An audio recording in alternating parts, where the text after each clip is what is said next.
the show running with more to expect on this platform. Welcome and good morning.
It's 6 a.m. the 13th day of August 2024. Hello, welcome to Studio 1 here at the Broadcasting House, Kanda. This is GTV Breakfast News, and I am Malti Decider. A gloss of stories making headlines in this half hour will bring you politics, business and trade, and take you to the foreign front as well. You can watch the news live on DSTV channel 278 around the world, across social media on GTV Ghana, if you look on Facebook, and on YouTube at the GBC Ghana. Let's begin from the Vice President, Dr. Mahmoud Bawumia, who says his strategy to address youth unemployment will be anchored on digital skills training when he addressed the youth of the country on International Youth Day at Gomua Fete.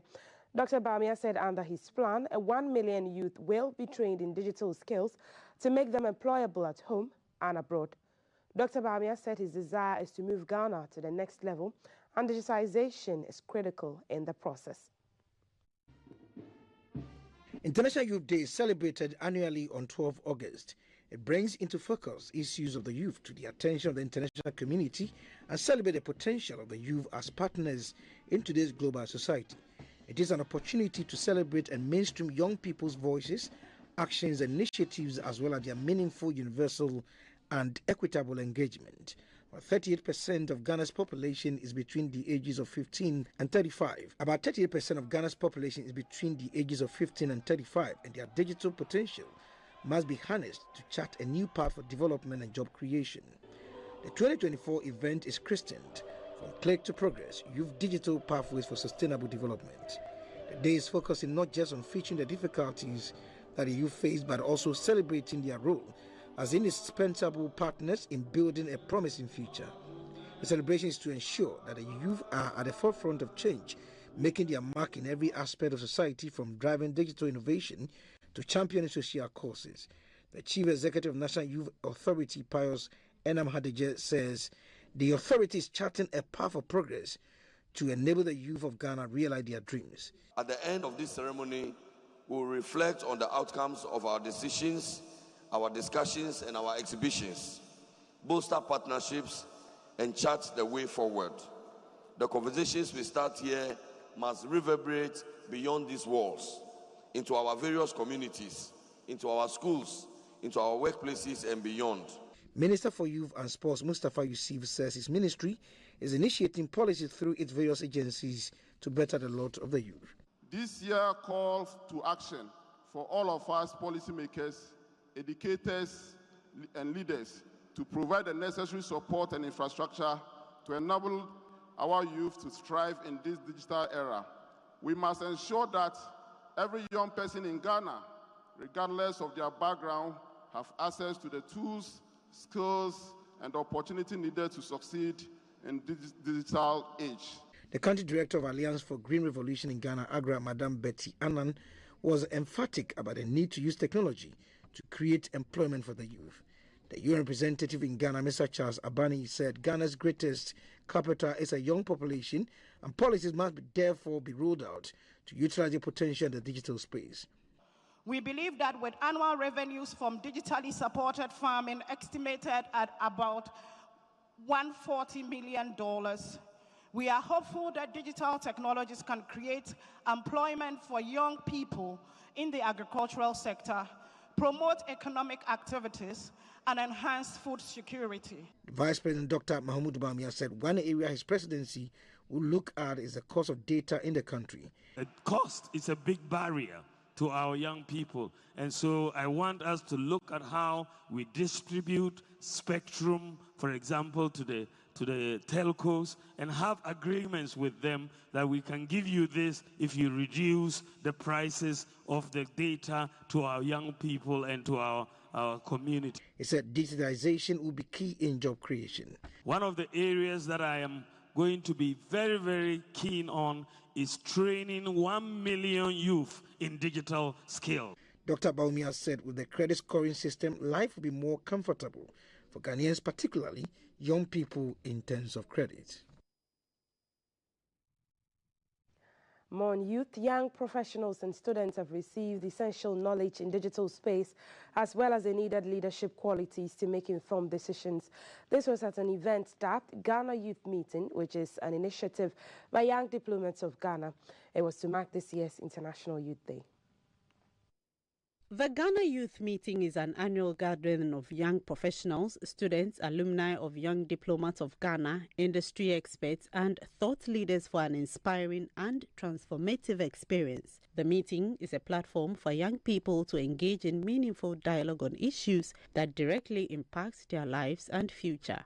Under the theme Digital Empowerment and Leadership, Equipping Ghana's Youth for Informed Choices, the event featured a series of presentations centered on the Sustainable Development Goals SDGs 1, 3, 8, and 13.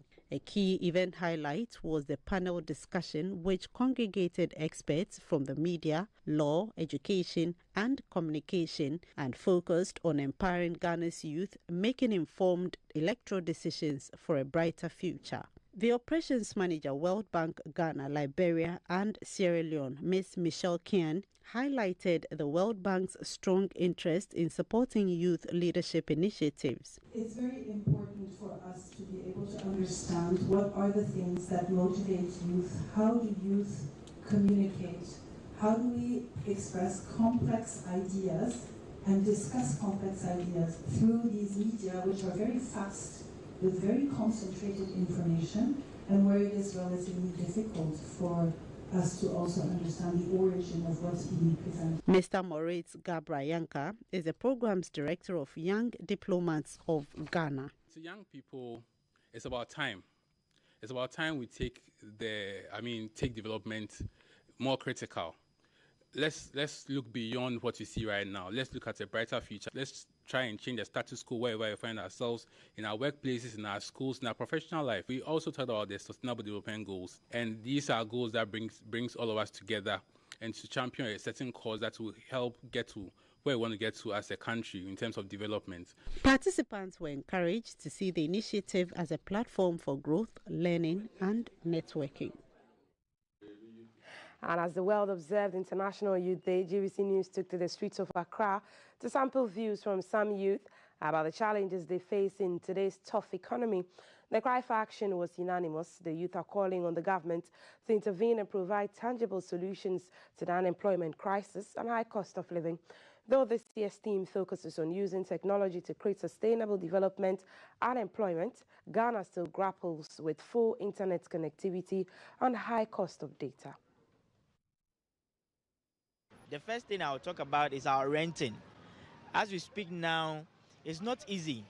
Some landlords are taking about 24 months rent advance before you are given a room.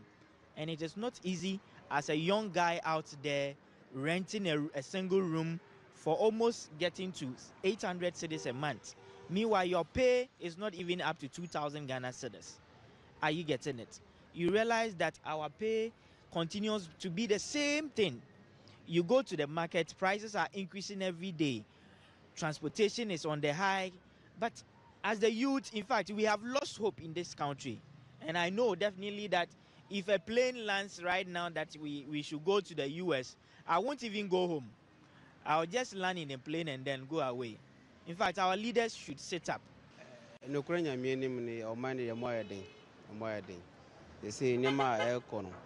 Truth be told, the economy has become really hard. We are pleading with government to do something about the dollar for us. I think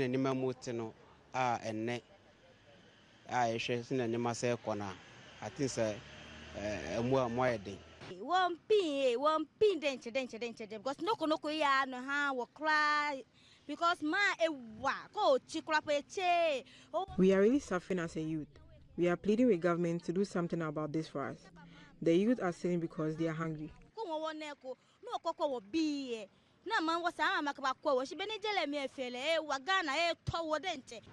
Youth no they are near baby.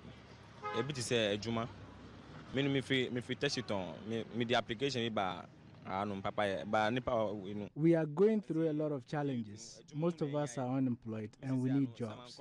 I just sent my application to Papa A for consideration. So I am pleading with government to provide us with some jobs. Say, many maybe I na but me call no see me family school certificate in bra. Enti afi na me san coffee akwa ye bi na enti ye pa ba na cho ye pa cho pa na omunhwe na mu ye bi mai. And away from the streets of Accra, the Minister for Gender, Children and Social Protection, Mr. Akwa Newman, says the President is yet to assent to the Affirmative Action Gender Equity Act 2024.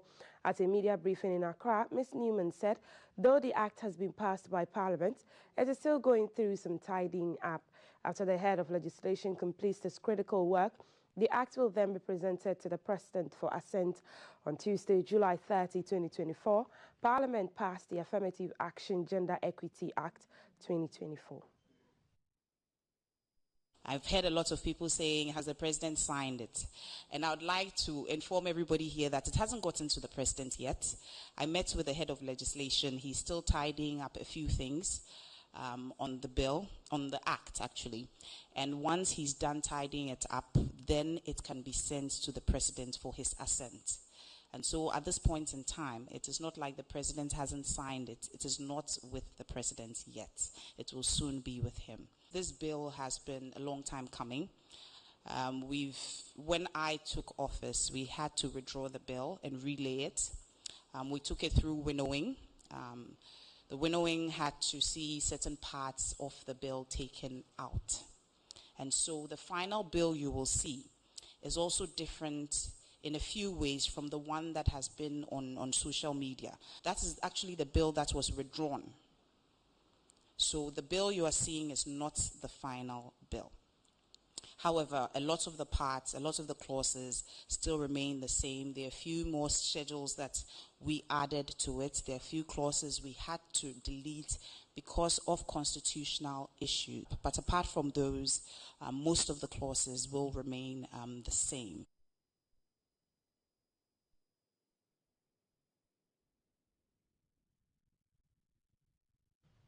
And more from the International Youth Day yesterday. The flag bearer of the National Democratic Congress, NDC, Mr. John Mahama, has dedicated the day. He dedicated the day actually to the launch of the NDC Youth Manifesto.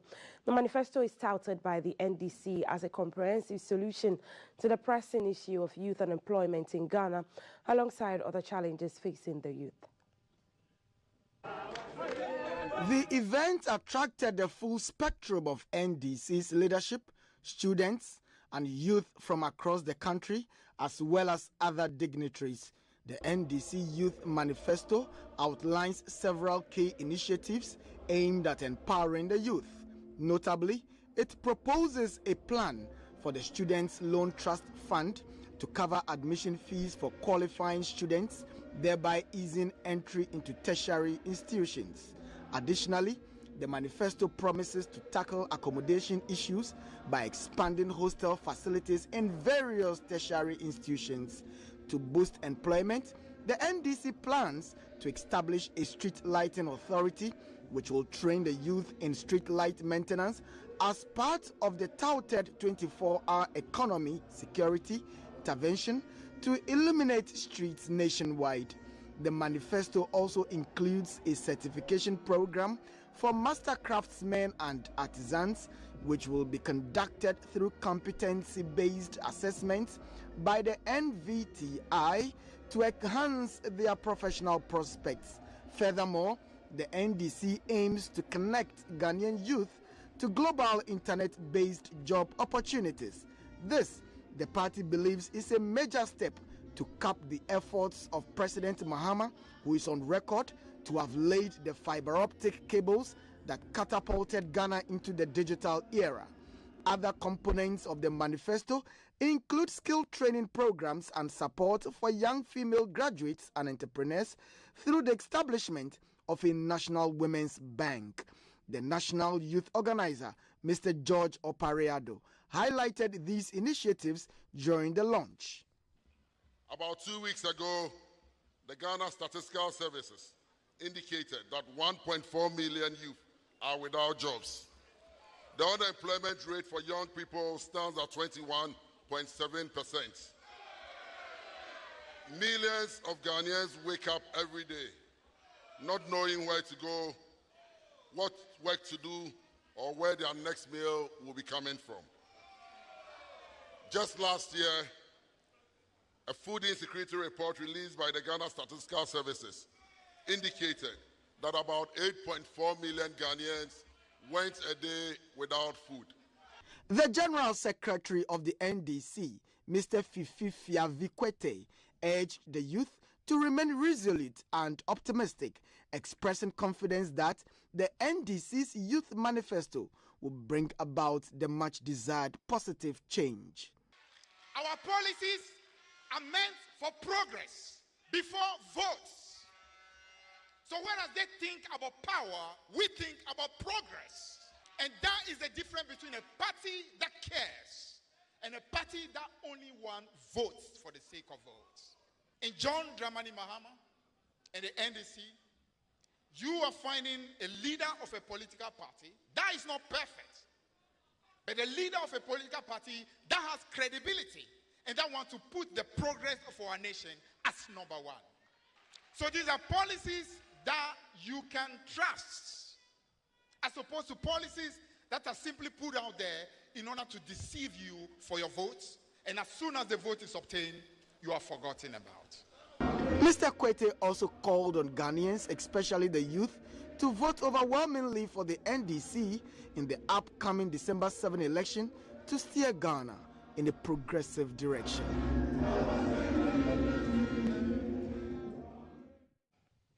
And meanwhile, the flag bearer of the NDC, Mr. John Mahama, urged the youth of Ghana to dream big because the country offers ample opportunities for them to achieve their ambitions. He refuted the notion that Ghana is a hopeless country which should be deserted for menial jobs abroad. Speaking at the launch of the NDC Youth Manifesto at UPSA in Accra, Mr. Mahama told the youth that they can surely make it in Ghana if they are committed to developing their God-given talents here.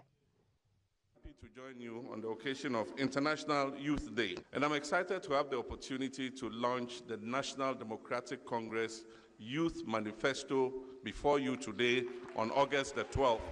My young Ghanaians, dare to dream and dare to achieve. Our dreams can transform not only our future, but also the future of our communities, our country, and the world at large. You are the catalyst for positive change, and through you, your inspiring actions and determination, we can bring about the transformation change that our world and our country desperately needs. Young people, remember always to dream big, remember always to aim high, and remember always to strive for greatness. The power you wield as a young Ghanaian is immense and powerful. By unleashing your potential and embracing your destiny, you can make a global impact. Understand that the future of our nation lies in your hands, and we're committed to supporting you every step of the way in realizing your full potential. Young people are the driving force behind sustainable development, and your voices need to be heard loud and clear. Your vote as a young Ghanaian is not just a choice, but is a powerful tool for shaping the future of our country. And so as you join hands with me to build the Ghana we want together, I assure you I will wage a relentless fight against corruption. I have the honor and privilege to declare the NDC National Youth Manifesto duly launched.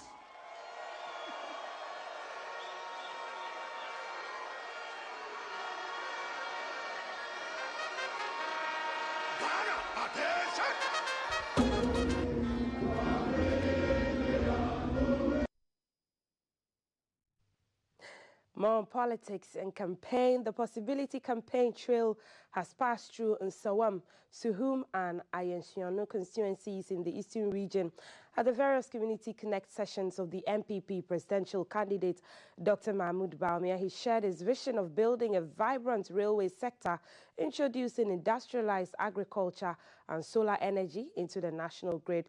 He said these policies would be supported by lower taxes and import duties and digitalization to create 1 million jobs for the youth. Before his interaction with the people of Nsawam, the NPP's presidential candidate had discussions with the chief of Nsawam and his kinsmen to inform them of his visit. After the meeting with the chiefs, Dr. Bawumia started a community tour of Nsawam Township. This is his strategy to get close to the people of the community and listen to their challenges to factor them into his policy. The traders on the streets of Nsawam were delighted to see him. After touring the town, Dr. Bawumia and the Deputy Majority Leader, Mr. Frank Anodompre, and other party leaders proceeded to the grounds for his usual Community Connect section. Among the thousands of supporters who gathered at the grounds were members of the clergy and Muslim clerics. The various speakers urged the party supporters to get on the ground and campaign for the MPP presidential candidate and their respective parliamentary candidates to win power in the December polls. We must work our hearts out. We must justify our inclusion. Say, I see up 65%, 70%, and it's also them. It's a clarion call to vote for a character who is confident. Candidate Dr. Bawumia then shared his vision of adopting modern technology to transform agriculture, build the rail sector, and continue the various initiatives introduced by President Akufo-Addo. The Judicial Council of the House of Chiefs, codify all the succession lines for every school so that there is less chieftaincy dispute. We'll codify it, we'll digitalize it, everybody will know who is entitled to sit on the stool or not, so that disputes with chieftaincy. Next, the Possibility Campaign Trail stopped at Enum in the Ayensuano constituency of the Eastern region. Here, Dr. Bawumia started with a visit to the Enum market to interact with the market women. It was an opportune time for these women to get personal with the parliamentary candidate of the NPP.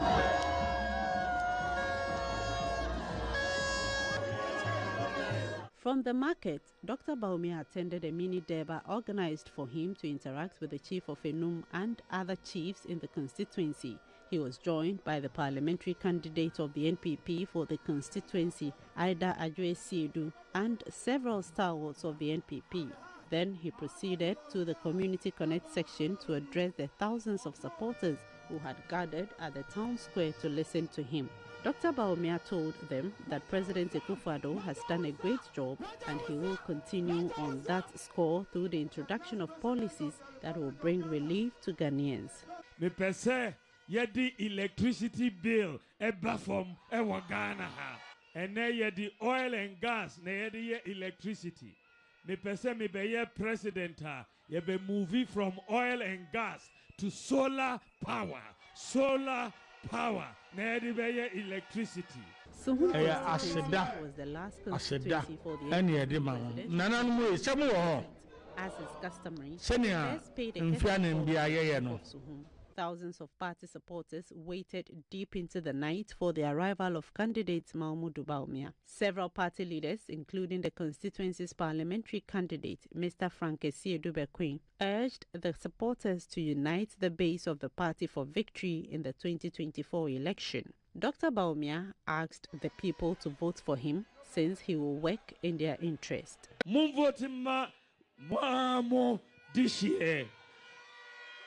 Frank Esiedu-Bekwin, Kwame Esiedu-Bekwin, Protoza, Mumvoti Mano, La Mumvoti Ma Dr. Bawumia, La Yankoho, and Koyejuma.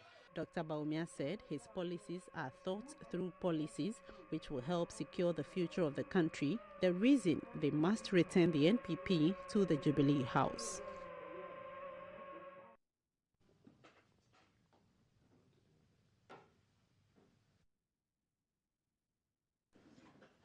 And on August 19, 2024, the first phase of the Petroleum Hub project starts at Jomoro. The 2024 running mate of the MPP, Dr. Matthew Opoku Prempeh, is therefore encouraging indigents in Nzimaland to acquire essential skills and training to fit in and be part of the running of the hub. It is estimated that a petroleum hub could generate 8,000 direct and indirect jobs. Dr. Matthew Opoku Prempeh was speaking during a visit to the palace of the president of the Western Nzima traditional area, Awolai Ano Ajay Asbenyi. The $60 billion project, described as Africa's first petroleum and petrochemicals hub, is to address her energy needs and contribute to the continent's energy security. The first phase, costing some $12 billion, includes a 300,000 barrel per day capacity refinery and a petrochemical plant. The plan involves the construction of ancillary infrastructure to include power plants, pipelines, and a cutting-edge laboratory for product testing. Dr. Matthew Opoku Prempeh told the gathering that the people of Nzimaland cannot afford to miss the numerous job opportunities and benefits with the project. He charged them to get involved and renew the MPP's mandate to further its developmental initiatives. Awolai Ano Ajay commended Dr. Opoku Prempeh for his immense contributions towards the project. He further appealed to the former energy minister to keep the project in mind even as he transitions to a busier office. Western Nzima State ye ejime yere parity imoti ama ogarkia nania ezuama yele muara oni manzia bakura bo ko yare kabiara media mama kama hwe mama ya di obulare ke sa onzonzo maka oya opundevi mo okay bandenia nan zandania ahanbevle nuwa especially ekebia mokohomo. Continuing his tour, the MPP running mate was at the border town of Elubu, where he conferred with security personnel on the security of the area.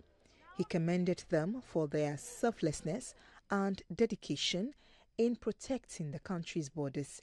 Enoma die jomoro. Na uhia ban papa. Enu aba. Doni na nanamo kan bo ma ye adwuma. Ama sikana ye epie. Jomoro for ye mistake. As the mouth was for ye mistake. Sikana kwa ma. And as one across the end, some others in a tomorrow for bread, which is because of more bread. Aha, and the baby and Ghana hanging at you oil first time, and you put more, and put them cry on tomorrow. He later addressed party sympathizers at a rally, sharing his flag bearer's message of bold solutions for Ghana. At Axim, he paid a courtesy call on the Oman Hin of Lower Axim traditional area, Awulai Atibrukusu.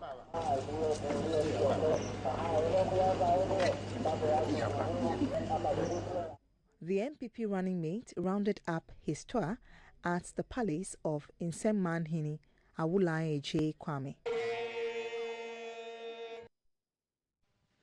Away from politics in Ghana, let's take you to the foreign front, where the leader of a Kenyan cult who allegedly encouraged 400 followers to starve themselves to death has pleaded not guilty to manslaughter in one of the worst ever cases of cult-related mass deaths. Self-proclaimed pastor Paul Mackenzie appeared in court in the coastal city of Mombasa alongside 94 other suspects on Monday. Mr. Mackenzie was arrested last year after 429 bodies, including children, were dug up from mass graves in a remote forest. Most of the bodies showed signs of starvation and assault. According to the prosecutor, Mr. Alexander Jami Yamina, over 400 witnesses will testify over the next 4 days. He said the case was unique in Kenya and the suspects will be prosecuted under a law relating to suicide pacts. When the case broke last year, Kenyans were shocked and horrified that people could willingly starve themselves to death. Mr. Mackenzie allegedly told his followers they will get to heaven more quickly if they stopped eating. Survivors say children were supposed to be the first to starve themselves, from the unmarried, women, men, and last of all, church leaders. He encouraged his followers to move to the Shakahola forest and prepare for the end of the world to meet Jesus. Pastor Mackenzie is reported to have owned 800 acres of the remote forest where there is no mobile network. The forest was partitioned into different areas and given biblical place names such as Judea, Bethlehem, and Nazareth. In March this year, the authorities released some victims' bodies to relatives after months of identifying them through DNA tests. So far, 34 bodies have been returned. And let's bring you the weather update now.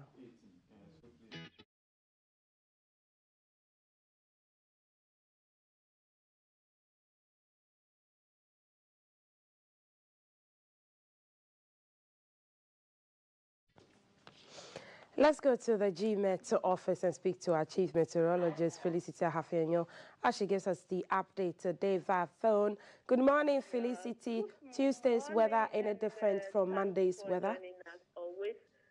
For today, we expect it to be cloudy this morning over most portions of the southern sector. We still have some low chances of light rain or drizzle occurring over the coastal strip. For the north, those that share borders with Burkina Faso, we expect some isolated cases of rain and thunder this morning. Later in the day, we expect the sun to smile on us. By evening, we expect the clouds to come back with a possibility of light rain or drizzle still over some areas along the coastal strip. But rain showers over the north and parts of OT regions. In terms of temperatures, we expect it around 28, 30 for most portions of southern Ghana. The north, we expect it to range between 30 and 32. The state of the sea is still expected to remain rough, so fisher folks need to take precautions. Water Lake will still be good for fishing activities, but if we want to do nighttime fishing, that's from this evening into tomorrow, Wednesday, we need to be extra careful because of widespread mist and fog patches that will affect horizontal visibility. In the north, imams and pastors are praying for rainfall, and he said that crops are drying up in the upper west and northern regions. Does it look like inching towards the rest of the year there'll be more rains? Hello, Felicity, can you hear me? I think we've lost Felicity, but that's the weather update for you. Coming up on your screen now are the Lotto numbers for today, the winning numbers for Alpha Lotto. And for Alpha Monday, the winning numbers are 15, 15, 34, 34, 88, 88, 78, 78, and 77, 77. Again, Alpha Lotto winning numbers Alpha Monday are 15, 15, 34, 34, 88, 88, 78, 78, and 77, 77. That's it for GTV Breakfast News. There's more news when you log onto our website at gbcghanaonline.com. Get all the trending news there. I am Altiti Saida Sadek. We're going into our health corner with Medi Moses, but I'll be back after 7 with sports.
Good morning. Welcome back to the show. I'm Valerie Danso across social media. That's how you can connect with me, and how you can connect with us on our WhatsApp is 055-556-1034.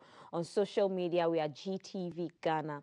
So on Tuesdays in our clinic, we have conversations with our favorite doctor, Dr. Prince Osei from the Medimosis Prostate Center. And today we are going to be having a conversation on dysfunctional uterine bleeding. I'm no expert. The expert is going to be telling us all we need to know. And today I see a new product from Medimosis, though, Affirmative. I'm sure it's related to our conversation today. So, okay, how's your weekend and how's your Monday? Yeah, everything is very well. Your voice seems hoarse. Are you okay? I was down with some cold within the weekend, but it's getting better. There's a lot of cold and flu going around lately. Is it because of the weather? The weather, definitely, yeah. But I'm getting better. Okay. We're glad you're getting better. Yeah. So, first, what's the uterine? Okay.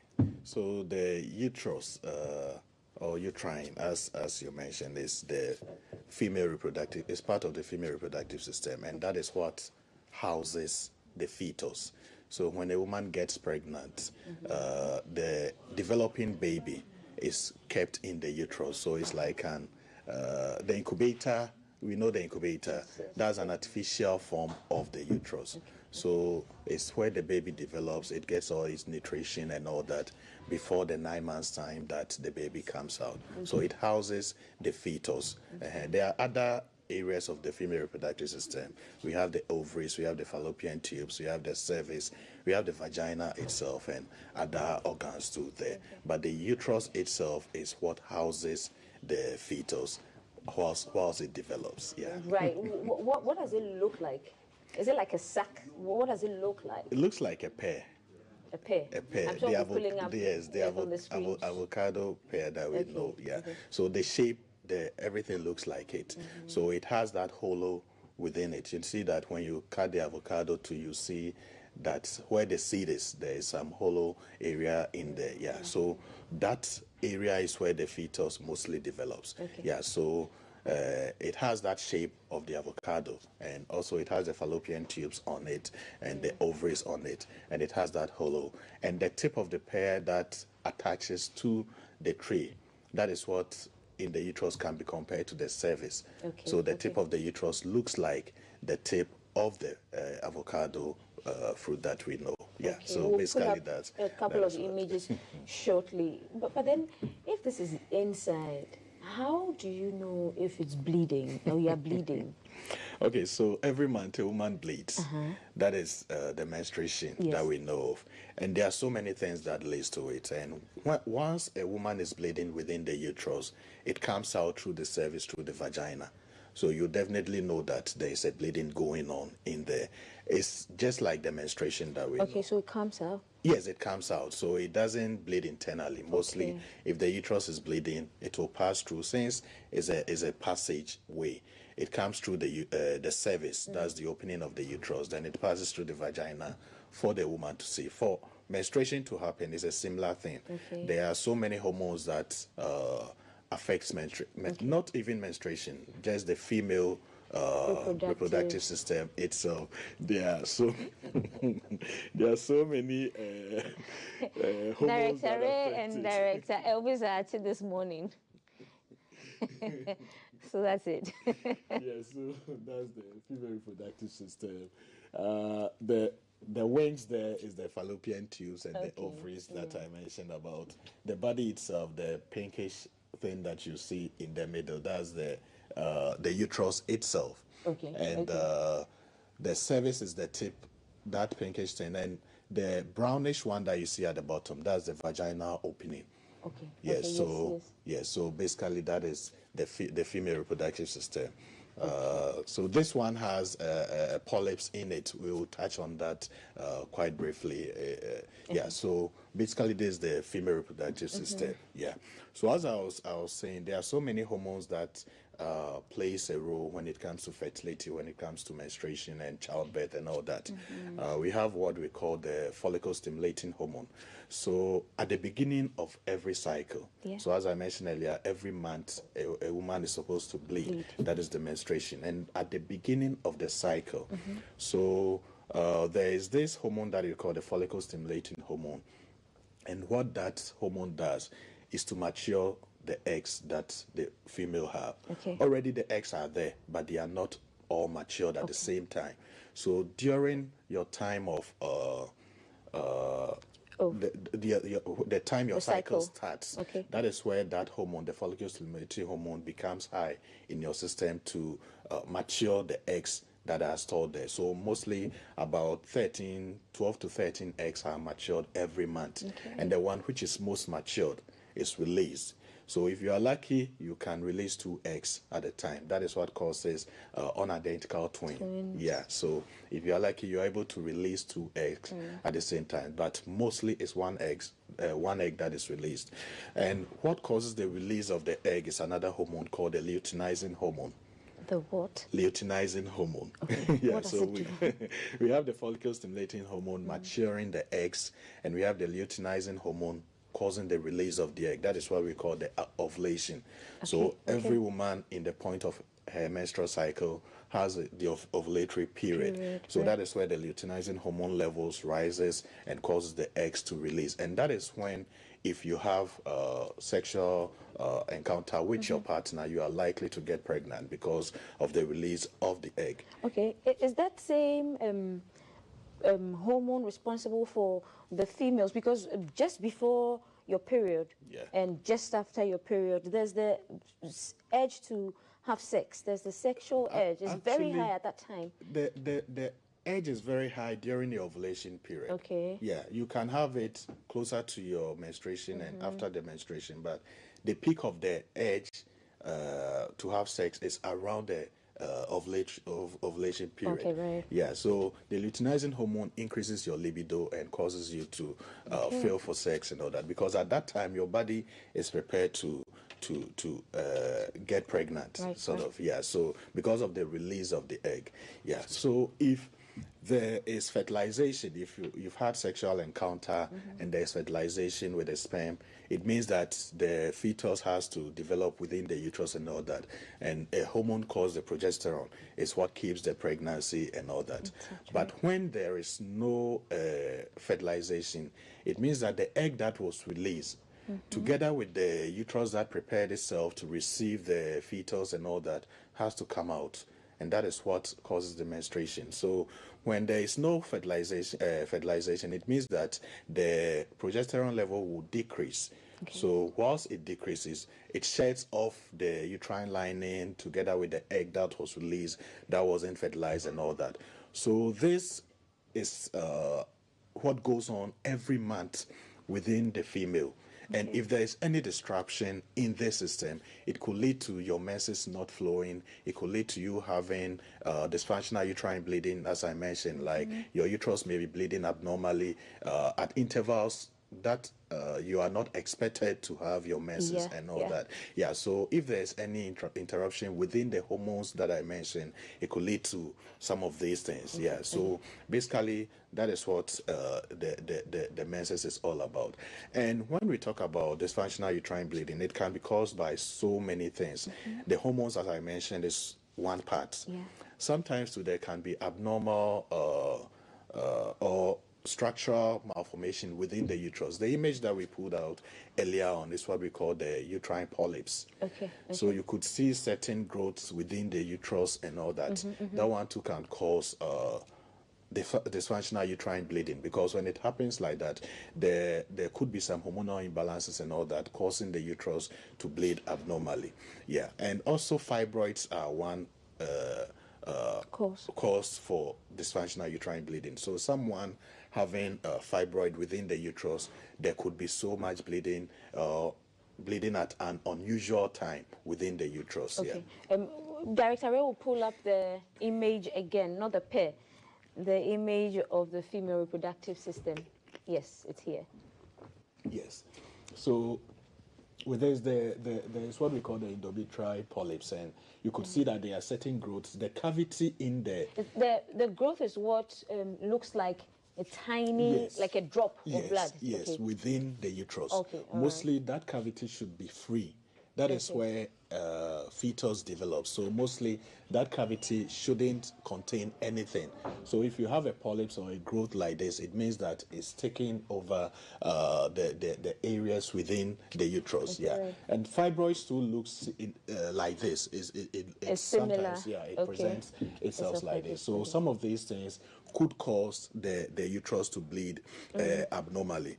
And apart from that too, we have something that we call adenomyosis. That one too is also some abnormal growth within the uterus, and all those things too can cause the uterus to bleed abnormally. Okay. So for those women who experience their period twice in a month, can it be that their uterus is dysfunctional? Yes, definitely. If you have any bleeding out of the ordinary, it means that there is something wrong with the uterus. So the process that I mentioned earlier, the follicle stimulating and all that, if there is any interruption within that system, it means that you could either bleed at times that you are not expecting your menses. So if this month, let's say you've had your menses, and you know you expect it at the end of the month, or let's say about 28 days, and yours comes within about 12 days, then it means that there is something wrong. Mostly the menstruation cycle, the menstrual cycle, it should be between 25 to 21 days to 35 days. So if you have any menses that is not a cycle that is not within that period, then it means that you could be having an issue with your uterus or your cycle, or there could be something wrong with it. So if you have it and within 2 weeks you tend to be bleeding again, then it means that there is something wrong that you need to be checked. Sometimes if it passes the 35 days, then it means that there is something wrong. So if you have your menses this month, another month come, the menses doesn't come, then you should know that there is something going on that needs to be checked. Could you be pregnant and still have a dysfunctional bleeding? Yes, sometimes it happens. Sometimes you could be pregnant and you could have some spots here and there. But sometimes too, it could be normal.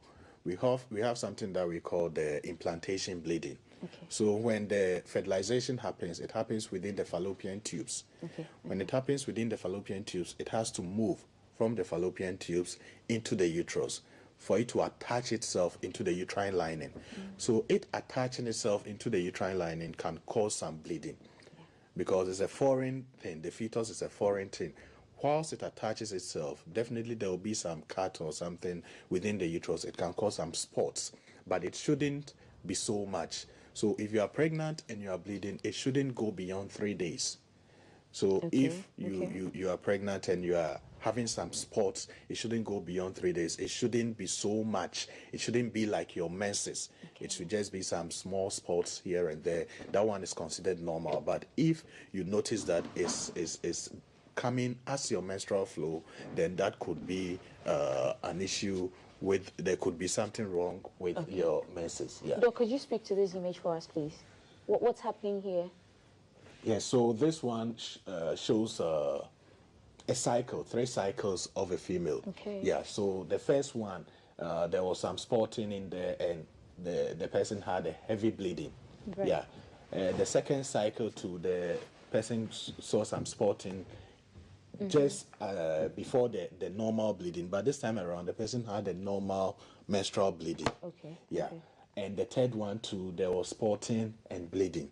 So if within your period, let's say you've had your menses this month, about 2 weeks time you start having some spotting, it's not normal. So that is what this image is trying to depict.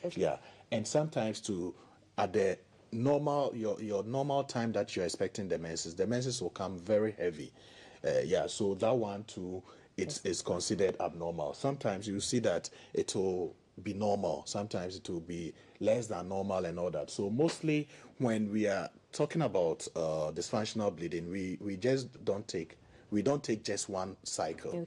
We compare it with other cycles. So if mostly 3 cycles. So if this cycle you see that there are changes in it, it could be that it's just an environmental issue. Sometimes even change in location could affect your menstrual flow and all that. Stress levels and all that, your eating habit could affect your menstrual flow. But if it's persistent, if it continues for about 3 cycles, then you should know that there is something definitely going wrong within your uterus that needs to be checked. So spotting here and there, if it continues, if this month you just have some spotting, it may not be anything. But if it continues for about 2 to 3 times, then you should know that there is something going on within the uterus. Apart from the causes that we mentioned, the polyps and the structural malformations and all that, we could have some infections also causing spotting within the uterus. You can have cervicitis, that's the tip of the uterus. There could be some infections around the tip of the uterus. That one too can cause some abnormal spotting and all that. And sometimes too with the cervicitis, sometimes it causes pain after sex. So the cervix is mostly the tip of the uterus. So when you are having sex and the male organ touches the cervix, you could feel some pains within your uterus and all that. So all those things could cause the abnormal vaginal bleeding. Also, there are certain medications. Yeah, so mostly the hormonal birth control pills. You know, most people abuse it, and that causes hormonal imbalances within the female. So, as I mentioned earlier, anything that disrupts the normal hormones within the uterus could cause some dysfunction within the uterus. So, if you are taking any birth control pill, especially the hormonal one, you need to always consult with your doctor before you take. But in our country, you see that someone will just recommend it to a friend that, oh, this is what I've been taking. Been working for me. But your system might be different from the other person. So it may be working for someone, but it might not work for you. So you always need to see a family planning departments within the hospital so that your system could be checked to know the type of hormonal drug which is best for you. Okay, so on the back of that, that doesn't mean for those of us who take after sex pills. That could also lead to abnormal bleeding. That's the abuse of the hormonal contraceptive is more on the after sex pill, the emergency contraceptives that we know of. So those ones, the concentrations of the hormones are quite high because it's just sometimes 1 tablet or 2 tablets to prevent the pregnancy and all that. For the other hormonal contraceptives that we know, there are some that you take smaller concentrations every day. So there is one that you take 1 tablet every day. Those are smaller concentrations of the hormones. So within the month, you are taking all that. But for the emergency contraceptives, it's like all those tablets have been infused into that 1 or 2 tablets. So you don't have to be taking it frequently. That is why it's called an emergency contraceptive. So if other form of contraception fails, then you can fall on that. Let's say you were trying to protect yourself with a barrier contraceptives, that is the condoms. And unfortunately, the condom burst. Then you can take the emergency contraceptive to prevent any form of pregnancy and all that. But then we know most people, they'll have sex on Monday, take the emergency contraceptive, have it on Tuesday, take another one. So within the month, they'll end up taking about 5 or 6 of the emergency contraceptives. But ideally, you don't have to take more than 2 of that in a year. So if you are taking so much at a particular time, then it means that the likelihood of your natural hormones being interrupted will be very high. Those who mostly take it will attest that when you take it for some time, you start having menses twice in a month. So they will mostly come to the hospital and they will complain that they have their menses this month, and within about 2 weeks' time, they started having the menses again. Mostly, it's an indication to tell you that something is going wrong within your hormonal system or your uterus and needs to be checked. If you don't check it or if you ignore it, it sometimes can lead to other forms of complications like the polycystic ovarian syndrome. We've talked about that here. It can lead to fibroids. It can lead to infertility. So all these things, the smaller things that we are doing here and there could lead to a bigger problem in the near future. So we need to be very particular about that. So how do we correct it? I'm very interested in the Affirmative. Yes, so, first time seeing it here. Yeah, Affirmative X from Medmosis. It's a natural product. Okay. And what it does, it regulates the female hormone. Okay. So I mentioned the follicle stimulating hormone, the luteinizing hormone, and all that. Their levels within the system has to be in check. Okay. So if there's any imbalance in it, it can cause these issues and all that. Yeah. So Femacure eggs contain natural plants that regulates the natural hormones within your body so that the body can work well. So people with menstrual issues, painful menstruation, sometimes the painful menstruation could be as a result of the polyps that we showed earlier. It could be as a result of fibroids and all that. So the Femacure X could correct all these symptoms that you're having. If the menses is not flowing well, it could correct it. If it's so heavy too, it will be able to correct it. But you can always also come to Medmosis for a thorough checkup, because we need to know the levels of your hormones. We need to do a scan to check the structure of the uterus and all that, to make sure that everything is in check. So any bleeding which is out of the ordinary shouldn't be considered normal, especially if you are a menopausal woman. If you are in menopause and you see any bleeding, that one you need to rush to the hospital. It could be a sign of cancer. It could be a sign of cervical cancer and all that. Yeah, so you need to really get it checked. Yeah. Okay, right. Thank you so much. I'm sure next week we'll have a part 2 on this. Definitely, Yeah, thank you, Doc, for coming. We're Thank wishing you, you a Doc. good day. We've been having our conversation at BFS Clinic on Tuesdays. It's with Moses Prostate Center.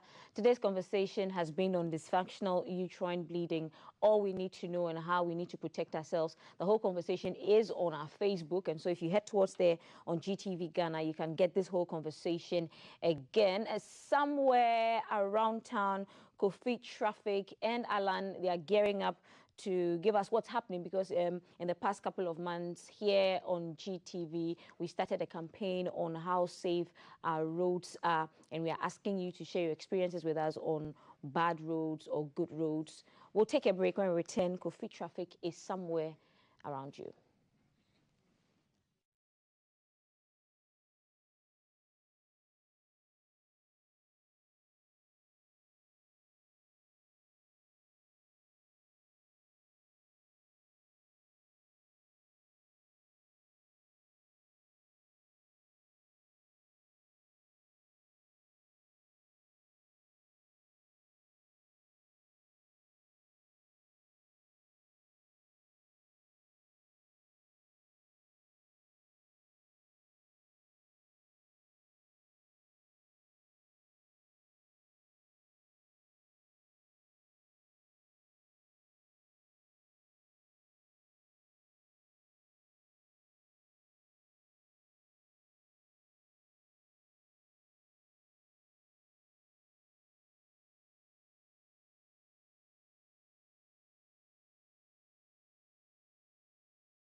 Tuesday morning. And talking of traffic, the intersection, National Theatre intersection in Accra. And so to this side, you see the magnificent National Theatre hidden behind the trees and the billboards. And that's where all the dramas and the plays and all the interesting entertainment performances take place. It's quite a busy intersection. The roads here, for a change, are very well marked. You have clear indications of discretionary crossings. And you can also see that there are very few potholes here.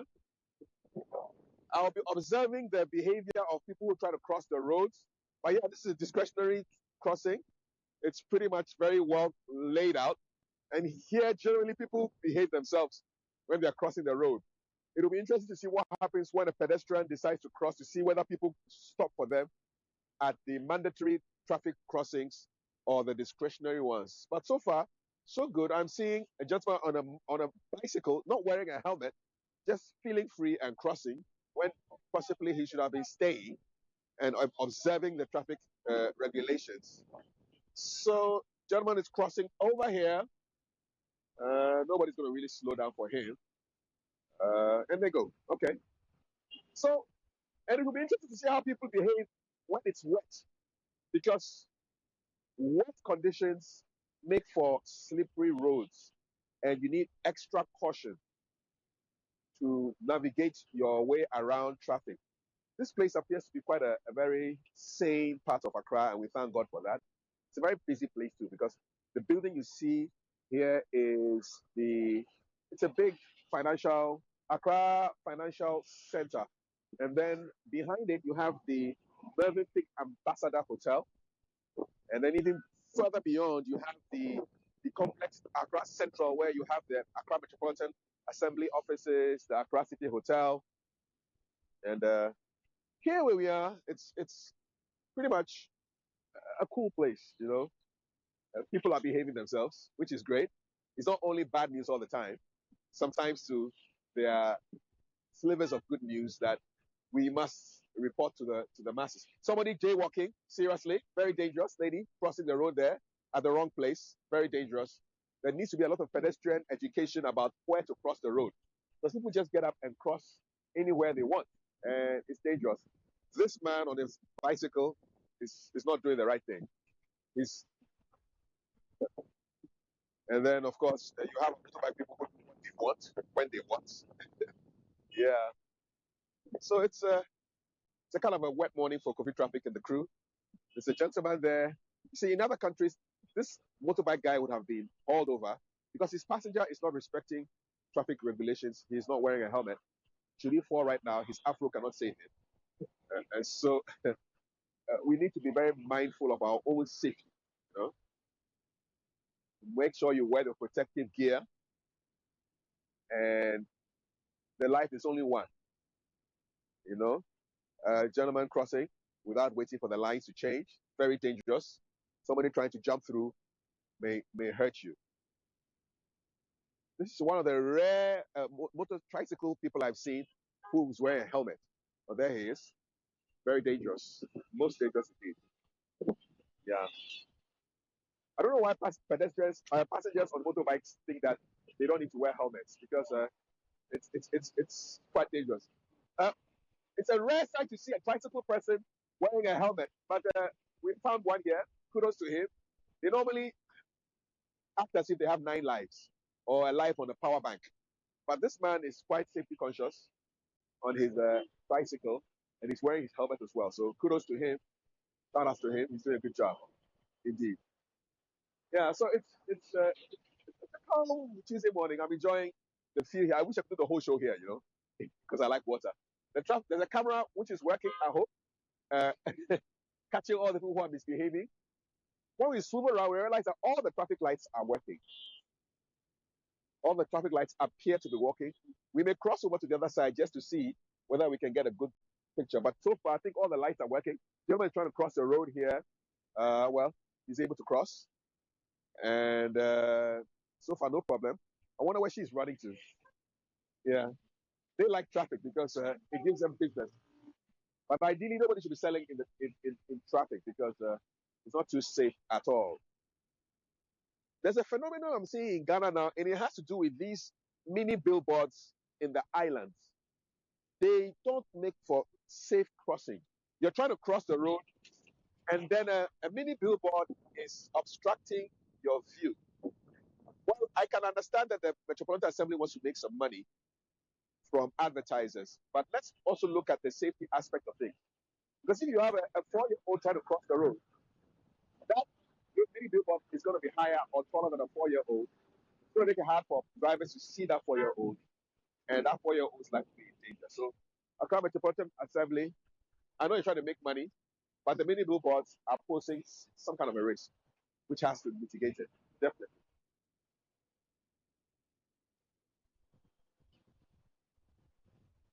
So discretionary crossing, let's see what happens for this lady. How do I cross?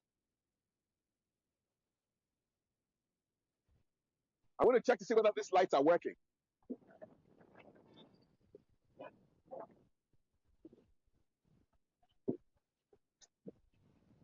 Yes, these lights are working.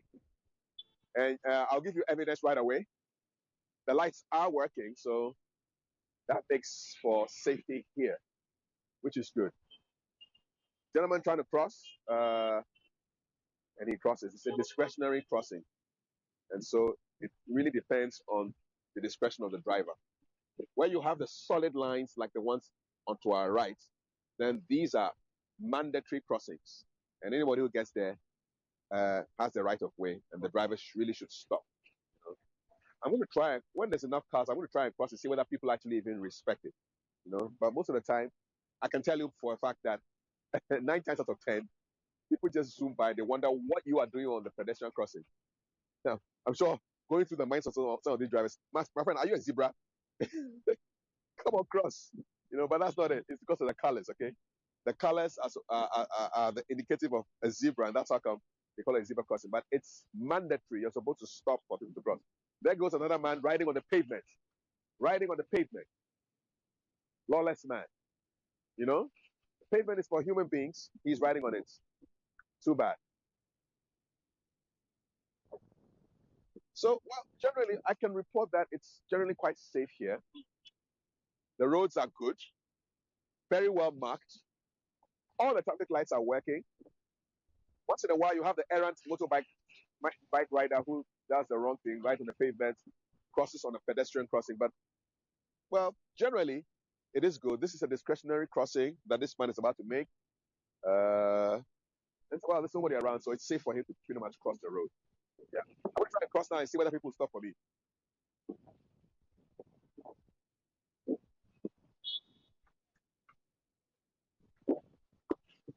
My brother, come across here. Come across here.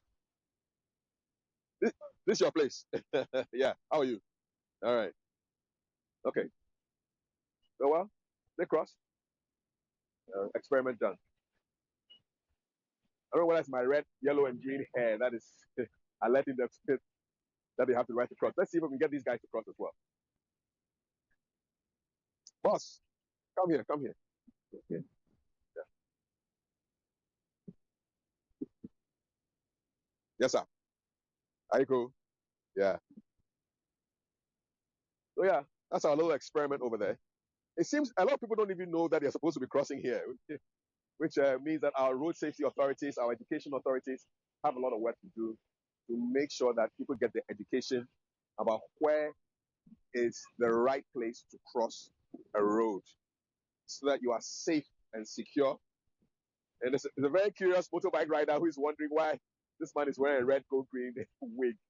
Earlier on, before we came on air, a gentleman crossed and said, Ghana is our country. He loved the colors. And he says, is your hair artificial or is real? I told him the truth. Yeah. All right. So that's our segment this morning, Coffee Traffic in the rain at the National Theatre intersection. Very busy area, but drivers are generally behaving themselves. They're not driving too fast. They are observing the traffic regulations. The roads are all well marked. The lights are working. This is a model part of Accra. Kanda needs some of these blessings. You know, this is how a civilized country should look like.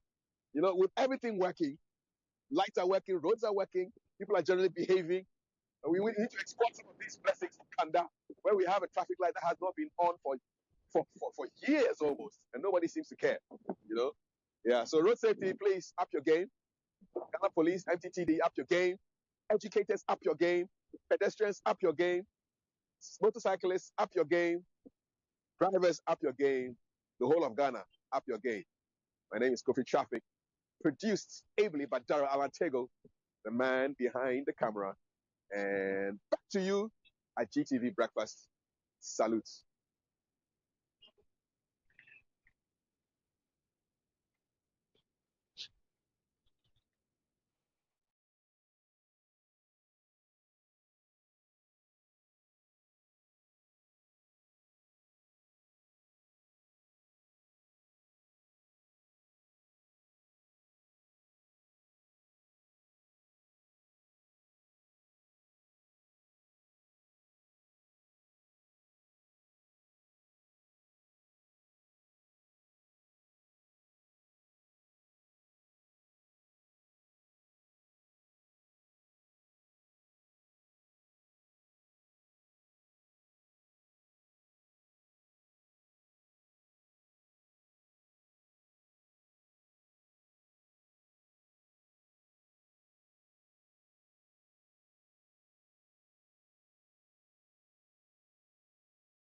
Welcome, this is GTV Breakfast Sports. I am LTT Saida Sadiq. Lots we're unpacking in this time for the sports updates. We're going to look at the Black Princesses who are departing for Colombia ahead of the World Cup, also other athletics, which include amputees. Let's begin our news from the 3 new customized top-end wheelchair racing bicycles. Each costs approximately $5,000 and the gesture from Wheels for the World to the Go Get Them Wheelchair Racing Club, the only racing club in the country in Ghana, was after lobbying from 3-time Paralympian Raphael Bochoko Nkegbe. Now, the beneficiaries are 14-year-old Perpetual Saba, 22 years old Emmanuel JC, a young Fadiga Mohammed, all of Go Get Them Club. Present at the handing over ceremony was the Deputy Director General of the National Sports Authority, NSA, Mr. Majid Bawa, PRO of the NSA, Mr. Charles Amufa, and also philanthropist Madame Millicent Aidu, among others. The CEO of the Go Get Them Wheelchair Racing Club, Mr. Raphael Bocho Nkegbe, said getting a new customized chair is a plus for would-be professional athletes as it would enhance their development. After lobbying from 3-time Paralympian Raphael Bocho Nkegbe, the beneficiaries are 14-year-old Perpetual Saba, 22-year-old Emmanuel JC, and young Fadiga Mohammed, all of the Go Get Them Club. Present at the handing over ceremony was the Deputy Director General of the National Sports Authority, Mr. Majid Bawa, PRO of the NSA, Mr. Charles Amufa, and philanthropist Madame Millicent Aidu, among others. The CEO of Go Get Them Wheelchair Racing Club, Mr. Raphael Bocho Nkegbe, said getting a new customized chair is a plus for a will-be professional athletes as it will enhance their development. There's a difference to have a new customer method with your good position than having like a used donate chair. There's 2 different things. So for the used donate one, they have received so bad the customer making a chair for sitting position, right angle, arms pushing. This is the first time we are having something like this. And it's coming from Go Get Them. The Deputy Director General of the National Sports Authority, Mr. Majid Bawa, praised Raphael Bocho Nkegbe for his efforts at developing the sport. Whatever we will do to support Bocho and his colleagues to realize their vision, we will do it for 2 important reasons. One, to keep the people out from the street and get them also busy and useful for themselves and their family. We are also helping to make sure that we get technical support, not only by way of equipment, but people who can help them to develop their skills and develop it faster. So as a result, we have a memorandum of understanding with the Winneba Sports College and their collaborators in US to train coaches in high performances. And we are going to sponsor Mr. Bocho to participate in that program so that he can continue to impact. Some of the beneficiaries said thank you. They promised to train hard to make the nation proud. Thank you all for this wheelchair and this event. We are very grateful for what you're doing for us. Thank you. I want to become an international racer. And I'm very happy to be in this club, which is Go Get Them Wheelchair Racing, because I have opportunity to travel outside to compete with different countries, and I really appreciate my coach, Mr. Bocho Nkegbe. Officials from Go Get Them Wheelchair Racing Club says their target is to qualify athletes to the 2028 Paralympic Games in Los Angeles.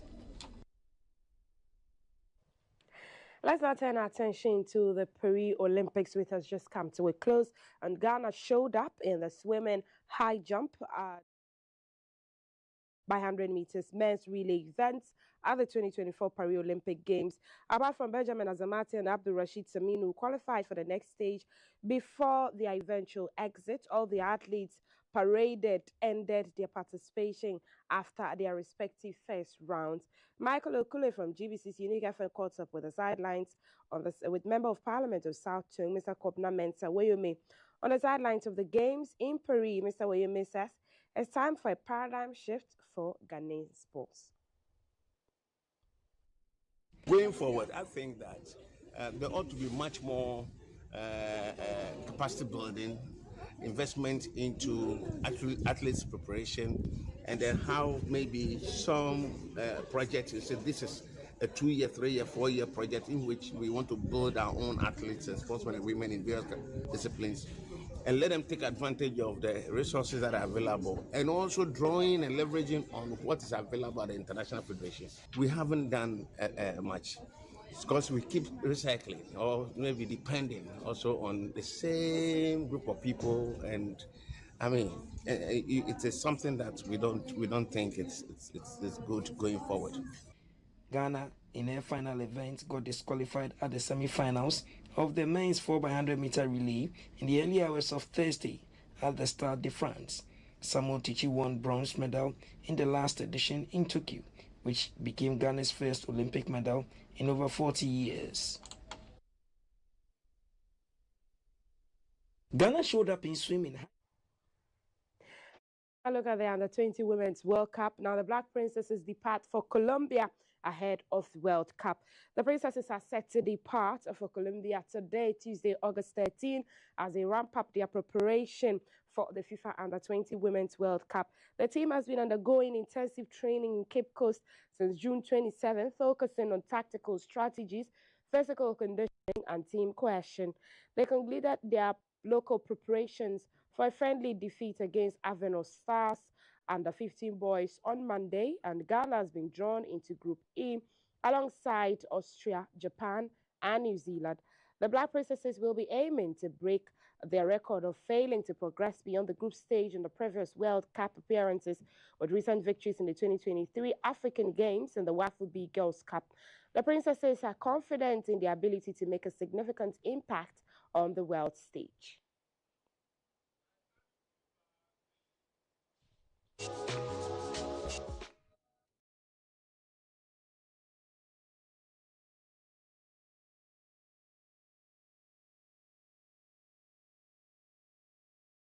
Year-old Ghanaian forward Ibrahim Osman, who recently joined Brighton from FC North Zealand, was part of the Seagulls preseason tour in Japan, engaging in cultural experiences and matches. Osman, who had a successful stint in Denmark with 6 goals and 7 assists in 26 games, could benefit from a loan move to Feyenoord.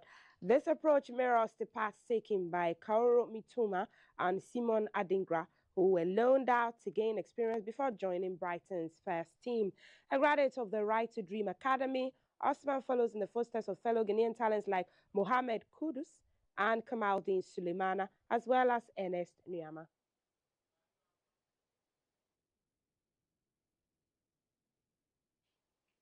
And Serbian athletes that represented the country in the 2024 Paris Olympics have come back to the country to a thunderous homecoming in the capital, Belgrade, in front of the Belgrade City Hall yesterday to celebrate the nation's successes at the Olympics, with Serbia winning a total of 5 medals, 3 gold, 1 silver, and 1 bronze.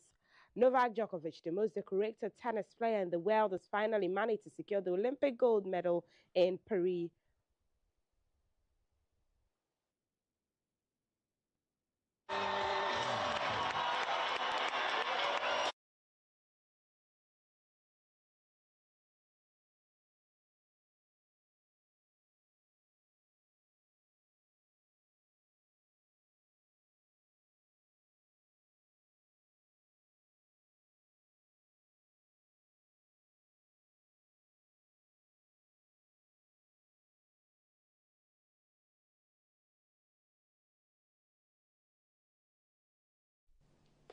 And the celebration and jubilation for Novak. But that's it for GTV Breakfast Sports. You can get more sports news when you log on to our website at gbcghanaonline.com. I am Altiti Saida Sadego. There's more sports news when you do stay on Studio 5.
Welcome to the headlines. Wow. What up, baby girl? How are you? I miss SMC. You do? Tomorrow we are on live and Khaled. I can't wait for all the good gossip. Tomorrow good bring you SMC. Good kokonsa. So hey, hopefully you catch us then. These are the front pages of the newspapers. Let's see what the big stories are. The Ghanaian Times. Okay. Commit to anti-corruption issues. Coalition demands from political parties. And at the NDC's Youth Manifesto launch will create jobs for you, Mahama assures the youth. Look out for our conversation with the NDC's National Communications Officer, Sami Jainfi, later on in the show today.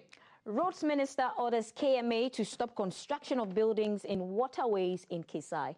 Ni Odai Nto family appeals to Lands Commission for fairness in land demarcation exercise. Details on page 12 of the newspaper. That's it for the Ghanaian Times. Today's edition of the Daily Graphic.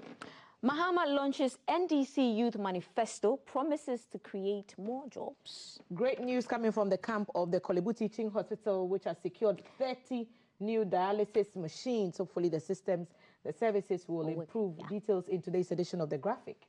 NLA loses 1 billion Ghana cedis to illegal lotto operations. Devices plan to reverse trend. Stop threatening violence. Peace Council urges political party. We're seeing the voter leak levels there on the front page of the Graphic. Next paper. Right, the Daily Guide. Okay. Mahama's free level 100 policy stokes fire. Photograph of former President John Mahama there. NPP will win 2024 elections. Napo is saying so. Baumia's digitalization agenda game changer, ex-Canadian minister saying, photograph of the vice president and other dignitaries there. I will empower the youth. Okay. Story on page 6. That's today's edition of the Daily Guide. Let's see what the next paper looks like. The Daily Dispatch. Okay. Whoa, real colorful. No polling station will have more than 750 voters. EC. There could be 15 candidates on the 2024 presidential ballot. Will it be page 1, page 2? Let's see what the EC comes up with and who makes the cut at the end of the day. Airbus scandal. Mahama's exoneration does not end the case. Martin Bebu is saying this. Baumia's government will be about job creation. Opoku Prempe, the running mate, speaking on the front page. Details on page 2 of the Daily Dispatch for today. Okay. The new finder. Invest loans into capital projects to generate revenue for debt servicing. Deloitte. Okay. NLA makes 5.2 million Ghana cedis profit in 2 years. Clears 17.1 million Ghana cedis debt. Sami Ewuku attributed with that story. Director General of the NLA. Okay, two more figures. Demand for T-bills drops by 19.18%. Ghana secures ICMA legal opinion for global master repurchase agreement. Okay, and NRGI warns against Russian new gold refinery amid past failures and certification issues. And that's the new finder. The new crusading guide, I'll extend driver's license renewal to 10 years. Dr. Baumia speaking on the campaign trail. Okay, NDC chairman accused of defaming party. Ghana East Municipal Assembly denies corruption allegations. Details on page 10. Okay, good cool, bad cool, beggar man, thief. Story is on page 8. That's an interesting headline. I love to read that story. Today, collaborates for visible implementation of SDGs. Professor Amwako urges Ghana and Africa. Right. Maslock boss adjudged Ultimate Woman of the Year. Ursula Wusu commends Miss Geek winner as government continues to improve IT studies. That's today's edition of the New Crusading Guide. Coming to the anchor. Ghana needs bold solutions and ideas. Samira charges as she freezes Western region ahead of MPP manifesto launch. Pictured there, Samira Baumia smiling. Baumia pledges 10 million cedis annually for Geological Survey Authority for exploration of minerals. Okay, and here's the CEO of Maslock named Ultimate Woman of the Year. A story again. Man accuses police of extortion, stealing after forceful withdrawal from his Momo account. This matter. Right, and that's the anchor. Okay. The Daily Searchlight, Tobinco's legal victory openly abused statutory powers. A lawyer is saying details on page 8. Okay, Sinking the Economy series, part 1 of 15 million Ghana cedis missing at Gender Ministry as scandal rocks leap program. Supporters pick forms for Bernard Mona to contest PNC flag bearer race. Okay, Ghana's youth face mental health issues, depression. Reverend Piaminka saying so. Piaminka. Okay. The MFWA Media Foundation for West Africa wins 2024 World Justice Challenge Award. Details on page 8. Today's edition of the Daily Searchlight. Let's see. Do we have more? Okay, yes. Daily Statesman. Okay. Ghana's digitalization, a game changer. Canadian minister urges developing nations to adopt it. He's pictured there. Court vindicates Tobinco over fake drug claims. National Youth Conference to explore youth innovation and digital impact. And the Maslow boss is here again. Again, yeah. Winning the award for Congratulations championing business sustainability. Okay. I think that's it. all. Okay, so Kaf will be sitting down with the gentleman to look at the top stories and we'll get a better understanding of what the issues are. Hasta la vista, baby. Shall we go?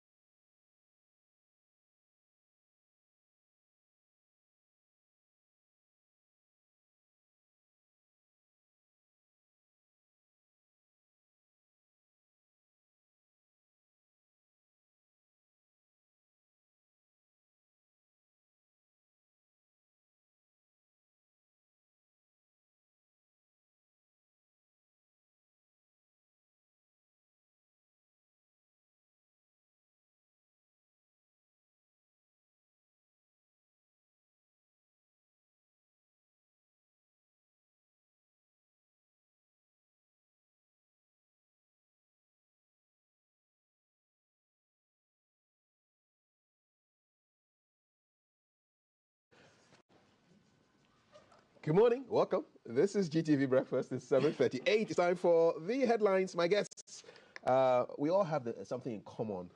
We have very little hair on our heads. Dr. Jabuntie Zato is a senior lecturer at the Political Science Department. Professor Dana Bruce is a clinical psychologist. Kafui Day is a bald presenter on GTV Breakfast. And we are all wearing glasses too, so there's something in common here. Yeah, Sakura. Too many trends. Sakura. Sakura Squared. Gentlemen, good morning. Welcome to the show. Good morning, Kafui. Dr. Sato, how are you? I'm chilling. How are the students, man? Good. No, I'm stressed out. Is school over? No, they are writing an exam. Okay, so they are stressed out and freaked out, and this is the best time for us. How big is your biggest class? 1,100 students. What did you say? 1,100. You have 1,100 people in your class. Yeah. How do you talk Actually, to them? the whole class is about 1,500. How do you talk to them? I stand on the stage with a microphone and I just scream. 1,001. That's a little village. Yeah, I know. Actually, it's divided into two sections. Section A has about 500. That's actually about 500. It's a big hall. There's the Tingy. You know Tingy? Yes. Yeah, that's one hall. And then you know Central Cuff, Legon, right? The top part. Otherwise, so you understand there's a sea of students. You do your thing, they do their What thing. course is this? Political research and introduction to social research. Do you give them All essays? course of this. Pardon? Do you give them essays? I do. You mark 1,100 You should essays. come to my office one day and you will see the stack of papers, So you have to dodge in between them to get to your desk. How do you mark 1,100? And so a paper has how many essays? 3 essays? A lot. Each student has to do an original research paper for you. An original research paper go there for you. Then you take it, then you grade it. Man, you are busy. I know. They just wrote their exam on Saturday, and they are all freaked out, and that's good. This is the best time for every lecture. You know, students are writing an exam, they're freaking out, and you can just brief small for the next 2 weeks before you start grading them. Then they will freak you out because you have so much work to do, right? No idea. It's a cycle of freaking out. To be a But the numbers are huge, and it's good. On the one hand, it's good there because, you know, university admissions right now, they're admitting more women than men because to represent the population. Okay. It's good. You have a lot of students coming, as I said. So It's going to continue. All right. The numbers, the need for. And one of the things, both intended and unintended consequences of the free senior school is that a lot of Ghanaians now have that opportunity to go to senior high school. And that is one of the things you cannot take away. Life sometimes gives people opportunities. What you do with it is depend upon you. So a lot of people have, through the free senior high school, have that opportunity to crack open the door, to get there. And then you see the numbers coming, you see people coming, and sometimes you see that it's an amazing thing to see that previously doors that were blocked, people didn't have opportunities, now they have the opportunity. So it's just an amazing thing. And for people tell you, that is just different from the thesis and the MA, MPhil, PhDs that you have to grade. How many thesis students you have? No idea. How many do you have? About 4 or 5. Wow, and the thesis is like 10,000 words? It's a book. But Bruce, I mean, when you were teaching, I mean, you still teach, right? Yeah. What's your biggest class size? For me, I handle postgraduate students. Okay. And it's a class not more than 100. Even postgraduate 100? Oh, yes. It's a professional class. That's the biggest class? Yeah, that's what subject? Class. Guidance and counseling. Guidance and counseling? Yeah, or counseling psychology. Okay. Wow, so you mark a lot? Oh, yeah. Does handwriting annoy you? There's nothing you can do about it. Whether it's scribbling or writing, you have to. You have no idea. And then you have to read the iPhone English also. What is iPhone English? I dot. It's no more I again. iPhone English? Yes. And they're not capitalizing. They're just writing. Now it's... That is writing. Phone English. They're writing phone English. Phone English. Yeah. The oh my God. OMG, you have OMG. Oh yeah, you have no idea. LOL. The crap we read. What is LOL? When you said, I want you, I want you. That's how they write it. Shorthand. It's not shorthand, but that's how they are writing. Do you see GE also? Good evening, GE. Yes. Oh, but good evening is not in the examination papers. But if they want to bribe you, say good evening, sir. GE, sir. Yeah. This one I didn't do well, so please have mercy upon me. That's the first sentence. Pleading for mercy. At the master's level. And what is your response?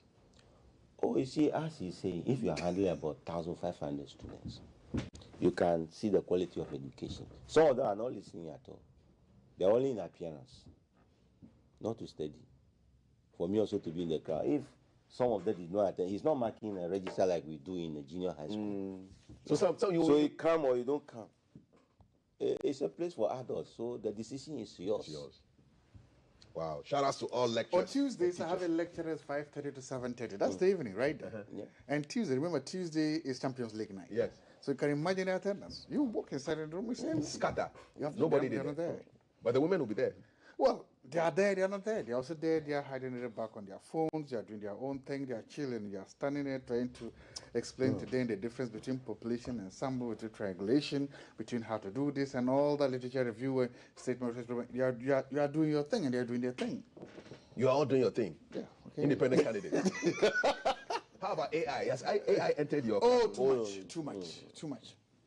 The way we're talking about is too serious to take, and I'm trying to take it light, but it's not. Look, you will see a paper generated, the whole paper generated. Sometimes you see, the thing is, when you are writing a paper at level 300, I expect a level 300 level paper. You understand what I'm saying? When you're writing a paper at an MA level, I expect it to be. You just go and put a topic in AI generate. Sometimes you will see it. One, the first thing is that sometimes it's just about, I just know you cannot write this paper. The level is too powerful. They just know it. Two, because it's AI generated, AI is not able to put it in the way it's supposed to be to be presented. Because it just is for want of a better word, crap in, crap out. You know, just put it there and it just spits out everything for you. No referencing, no zero referencing, everything. And you know, they just take it and come and put it, which is not even the worst thing then becomes those who buy their papers. They buy the papers. There's a market for papers. Oh, you have no idea. That market is a global market. It's not a Ghanaian market. When I was teaching in Canada, it's the same thing. They have students who hire for it. When I was teaching the UAE in Dubai, it was West. They will pay and get a paper coming. And I came to Ghana and I realized that it's the same here. What they simply do is take a paper and go and give it to somebody to do. There are entrepreneurs that are there write the papers. Here's the thing then. Paper entrepreneurs. You have no idea. Here's the problem. Here's where they screw themselves, thinking they want to screw you. So Kafu is the one running this kind of business. And then before you realize, in a class of 1,000, about 20, 30 of them all bring their papers to you. The paper is due on the same day. It is similarly. It's similar. You think this guy has time to sit down and read and present a paper like this? He doesn't. So what happens? At the end of the day, he's freaking out. So what does he do? He quickly cuts and paste, do things and send it to you. Then you collect it and pay. Some of them meet a deadline. You are given a paper to write. You have given 8 weeks to submit a paper. On the day of the 8 weeks, students are still begging for more time. Then I ask, for what? For what? It's 8 weeks. What do you need? What is that extra 1 hour got to do? Then you know that these are the students who have paid for their papers. The papers have not even been delivered. So they could not submit. They chop out. That's the first thing. They chop out. The second thing is that because the guy is now inundated with all these things, and remember, it's all at the same time. So when he starts cutting and pasting, they submit, you go to plagiarism, and it's 90% plagiarized, 80% plagiarized, 70% plagiarized. Now, I like those papers. Why? Well, I just give you 0. I'm not Zero, touching finish. that. I'm not touching Make your work faster. I see. I mean, I have 1,500 papers to grade. So if I'm lucky at 1,000 are plagiarized, I just, you know, it's a lot of work to do.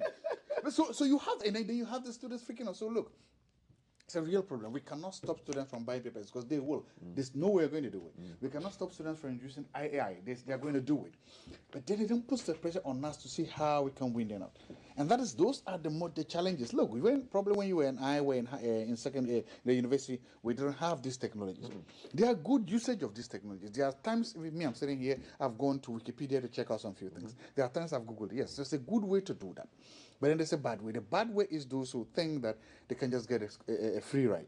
And then when you now go for the shortcut to get a free ride, you run this way. So it caters university lectures all over the country and all over the world. And that's what I'm saying. These are no Ghana-centered problems. They're all over the world have to deal with these challenges. Wow. Kudos to you. Bruce. Yeah. AI. Postgraduate people. Oh, sure. It's everywhere, as you have said. But in our class, I don't think AI can help you. You are studying for training to become a professional counselor. So if AI is answering your questions, then you have ruled out yourself from the practice of counseling people. So we are yet to see it. But when it comes to, let's say, presentation of professional paper, that one AI can come. You just slot in, I want to write on how to treat a depressed patient. That's all. That's all. AI will drop it for you. Oh, everything, the best. Then you come and present. Okay. Wow, the adventures of because treatment of depression is standardized. It's standardized, so that AI can help. There's nothing you can do about it. Yeah, but when it has to be HI, human intelligence, as a whole, it's more different. Yeah. Okay. No, it's a big problem. It's a real big problem in tertiary institutions all over the world. And then because sometimes that is it. The technology that we now have to catch up with, they are far ahead of it. So where do you go from there? Yeah. Good questions. I've entered into the world of lectures, and it's quite an interesting one. Don't know whether I could have survived, man. You're watching GTV Breakfast. Big headlines. Let's go. Daily Graphic. Mahama launches NDC Youth Manifesto, promises to create more jobs. And it was all talk at the UPSA, and then later on there was an engagement at the Bukom Boxing Arena. So the highlights of this particular way to target the youth is there. So we had young people coming to speak to them, issues on the 24-hour economy. So is this unique? I mean, Dr. Jazato, is this the first time a presidential candidate is presenting a youth manifesto? Thank you very much. Earlier this year, there was a poll by Global Informatics. And one of the things the poll said was that His Excellency Dr. Mahmoud Bawumia, the NPP parliament candidate, was gaining the youth vote. That most new voters were gravitating towards the NPP and towards the NPP's flag bearer, Dr. Mahmoud Bawumia, and his agenda. When I said, I told somebody, I said, watch the campaign. You are going to see what's called navigating. You are going to see political parties channel policies and programs to the youth. Because that is sometimes what polls happen that people don't know. Polls are not just about who is leading today, who is not leading today. No. They also they are indicated to political parties where to begin to channel resources. We call it pandering in political campaigns. So you begin to pander to the particular population that you think either you are losing or you are winning very well. So This is part of it. Either it's consciously or unconsciously, it's part of it. It's the idea to say that, look, if the polls are telling us that we are losing this demographic, what do we do? And the youth vote, we've always said, is a critical vote. And so it was good. It was good. And again, secondly, it's happy that we are running a campaign trying to judge based on ideas. And then at the end of the day, people are going to vote based on the superiority of those ideas. And one of the policies His Excellency mentioned on that on his campaign is that first-year students in the universities are going to be given free tertiary education for the first year. Okay. They're going to pay attention. Again, I'm not going to sit here and say that policy is not possible because I'm a student of public policy. I teach research and publish public policy, and to know that it is possible to do some things like that. But then the question is, and you see, there's a 360. And it also exposes some of what? The ideological and philosophical challenges within the ruling NDC. You are still grappling with what to do with the free senior high school. Okay? And there are people saying that when we come, the people that earn more will be told to pay more. Or the people that have more money will pay. That's called means testing. Now, on the one hand, you are arguing that the free SSS should be relooked at, should be reformed. We understand. But then, the moment they make it into first year high school, it's free. There is some disconnection there. I'm not saying it's not possible. That's again, as I said. So we need to understand: is it cannot continue? You cannot say pay some money in. If I'm rich, if it's Kafui's daughter or Kafui is your son, you are rich enough. Then you say pay something for your daughter or your son in secondary school. But then the same child comes to first year university, you say don't pay anything. Right. There's something there. Secondly, as I said, it was the same NDC under General Rawlings and with Spio Gabra as the Minister of Education that introduced user fees in the universities. I remember in the 1999, 2000, the Mobra struggle. I was a first year student in 1999, 2000. And it was huge.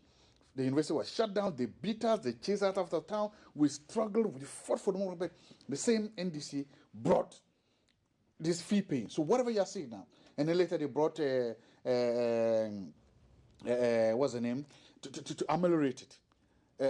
Get fund. To ameliorate. But still, they brought it. So if it's the same NDC now talking about taking away, making people pay, again, as I said, you can always see politicians doing a 360 dance. This is one of those things.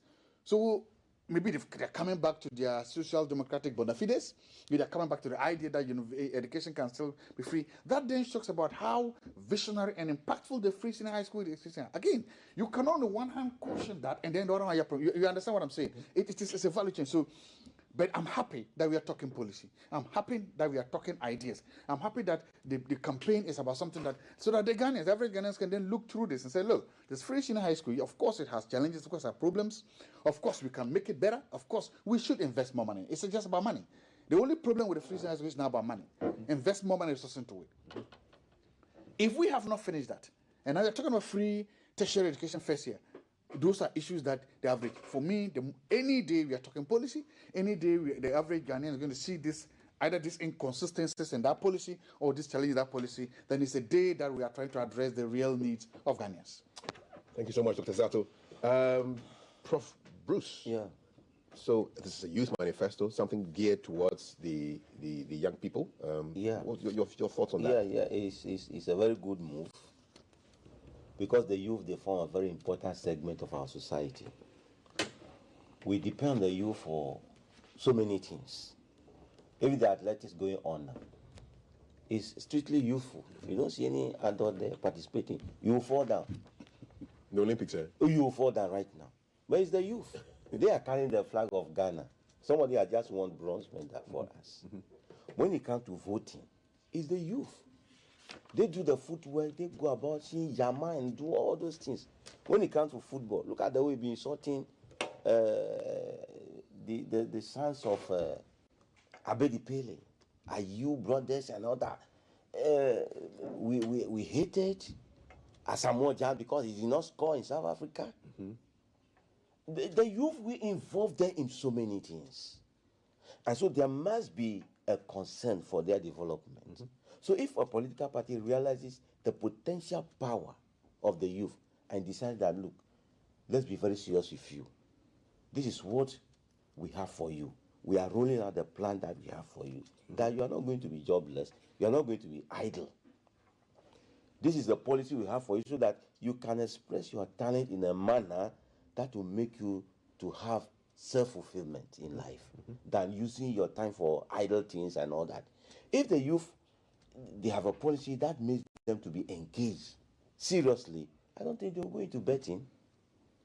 They're not going to betting. Talking of betting, former President Mahama has promised to remove the tax on betting should he come into. Well, let's leave that argument for now. You see, we want to develop the youth. It's because... Will it help, though? It will help. So if the youth, they are given a guideline, they are given a direction, I think they will see the future to be clear. Just last week, the police will have to go to the court to seek an injunction on their proposed demonstration of the youth. They are talking about 2 million youth. Why? Their expectations are not met, their needs are not met, their wants are not met. And so they want to emote, they want to express their disappointment and their dissatisfaction about people they think are not treating them very well.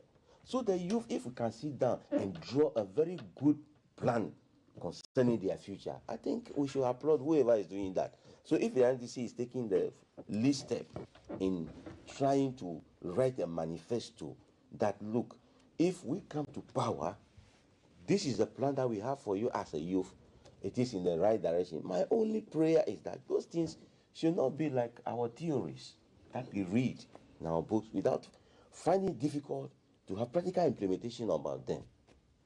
We know the theory, so the manifesto must actually be rolled out in favor of the youth.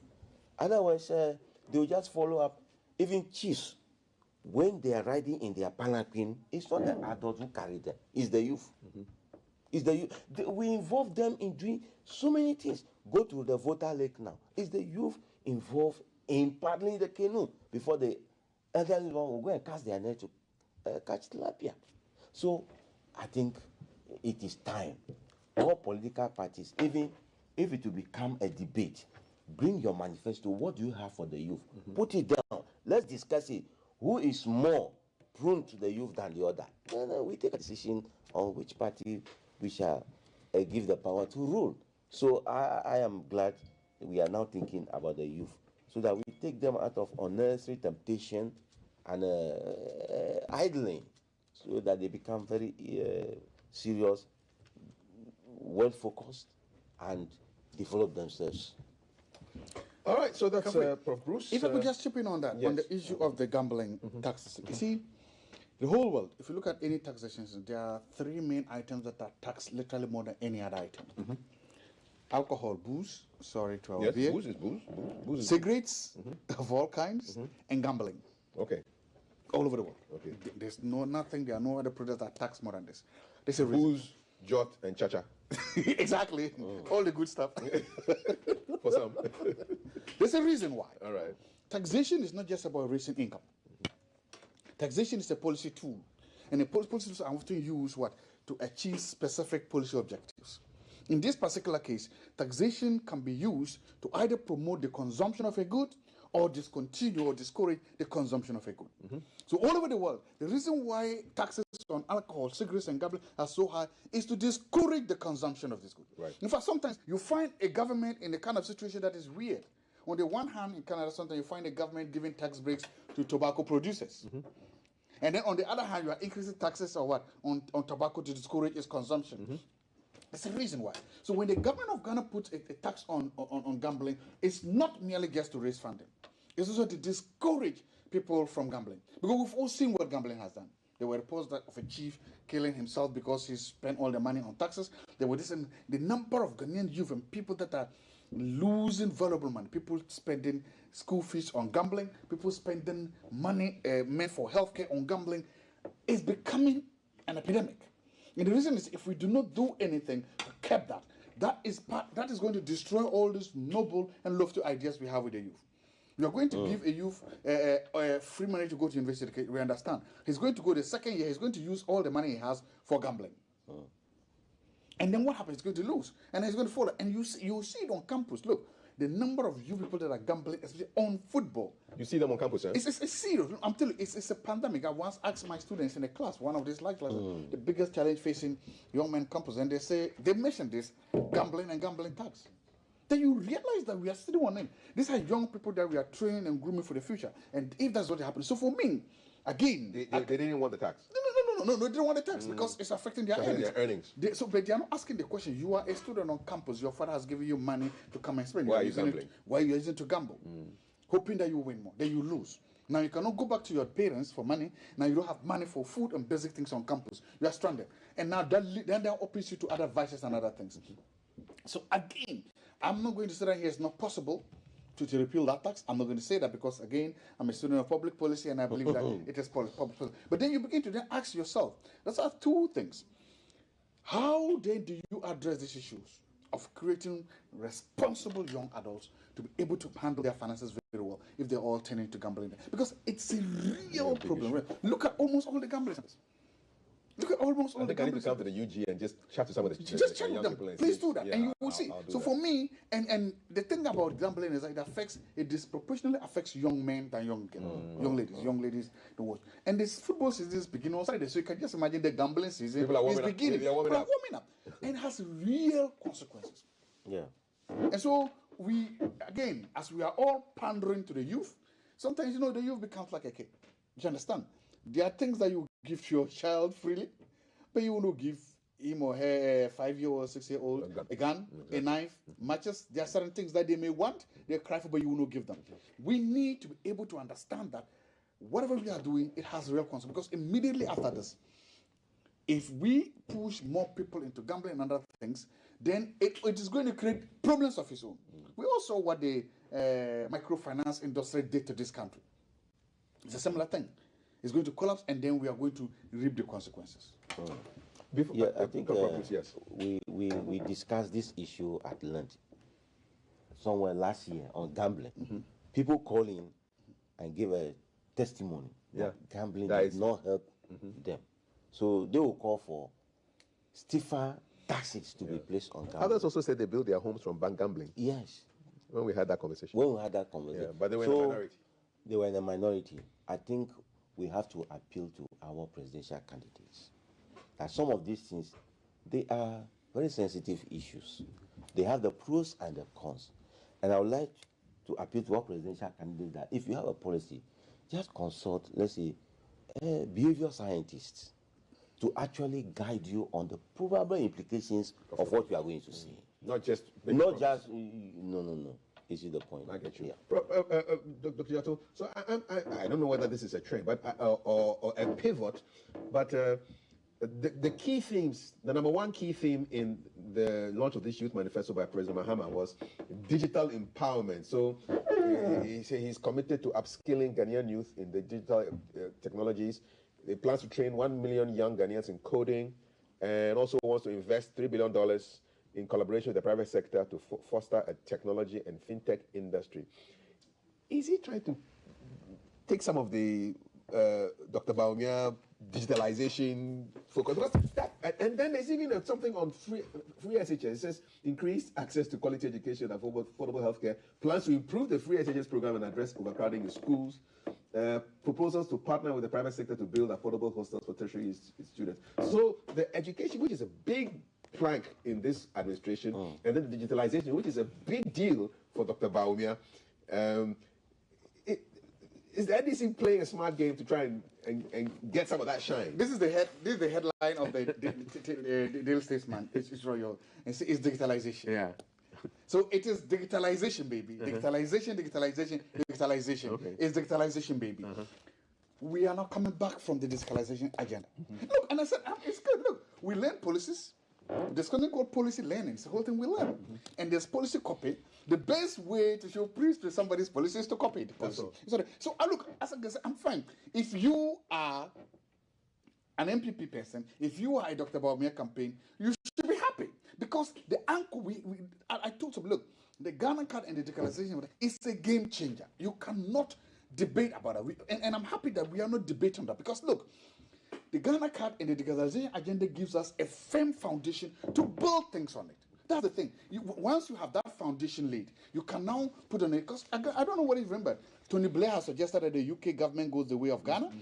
Tony Clement was one of the most powerful conservative MPs in Canada. very powerful. They're saying it because it lays the foundation. So good. So Dr. Bawumia's digitalization agenda is not only a game changer, it's a revolutionary and a transformative agenda. And it's powerful. That is why you then see that everything now we are talking about and all the things you've listed, they all must happen when you have this type of foundation.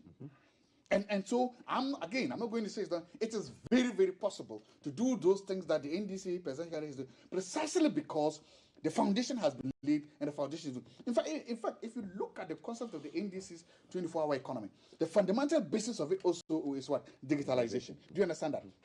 And then you talk about what? The free HSS. It says who make the free HSS. Yes, the free HSS is a social, democratic, ideological, and philosophical cornerstone. It is true. And so no social democratic government will gamble with it or will play with it. So they will put more money there, which is exactly what I've just said, that what you need. Because once you do that, the free HSS cures our educational problems. It is also a poverty alleviation thing. It is a crime prevention, crowd fighting thing. So you will see, why you will see that the NDC is trying to put the free HSS thing to bed. Look, we are not changing. We are not cancelling it. We have to improve it. We're just going to improve it, and that is a better argument than like what they had the last time. So maybe they've learned their lessons. So because it linked, as you said, the education thing, the TVET thing, the digitalization thing are bedfellows. And now we have free level 100. Exactly. So my point is that again, I am happy that this idea, and I'm happy that look, both campaigns are accusing each other of selling their ideas.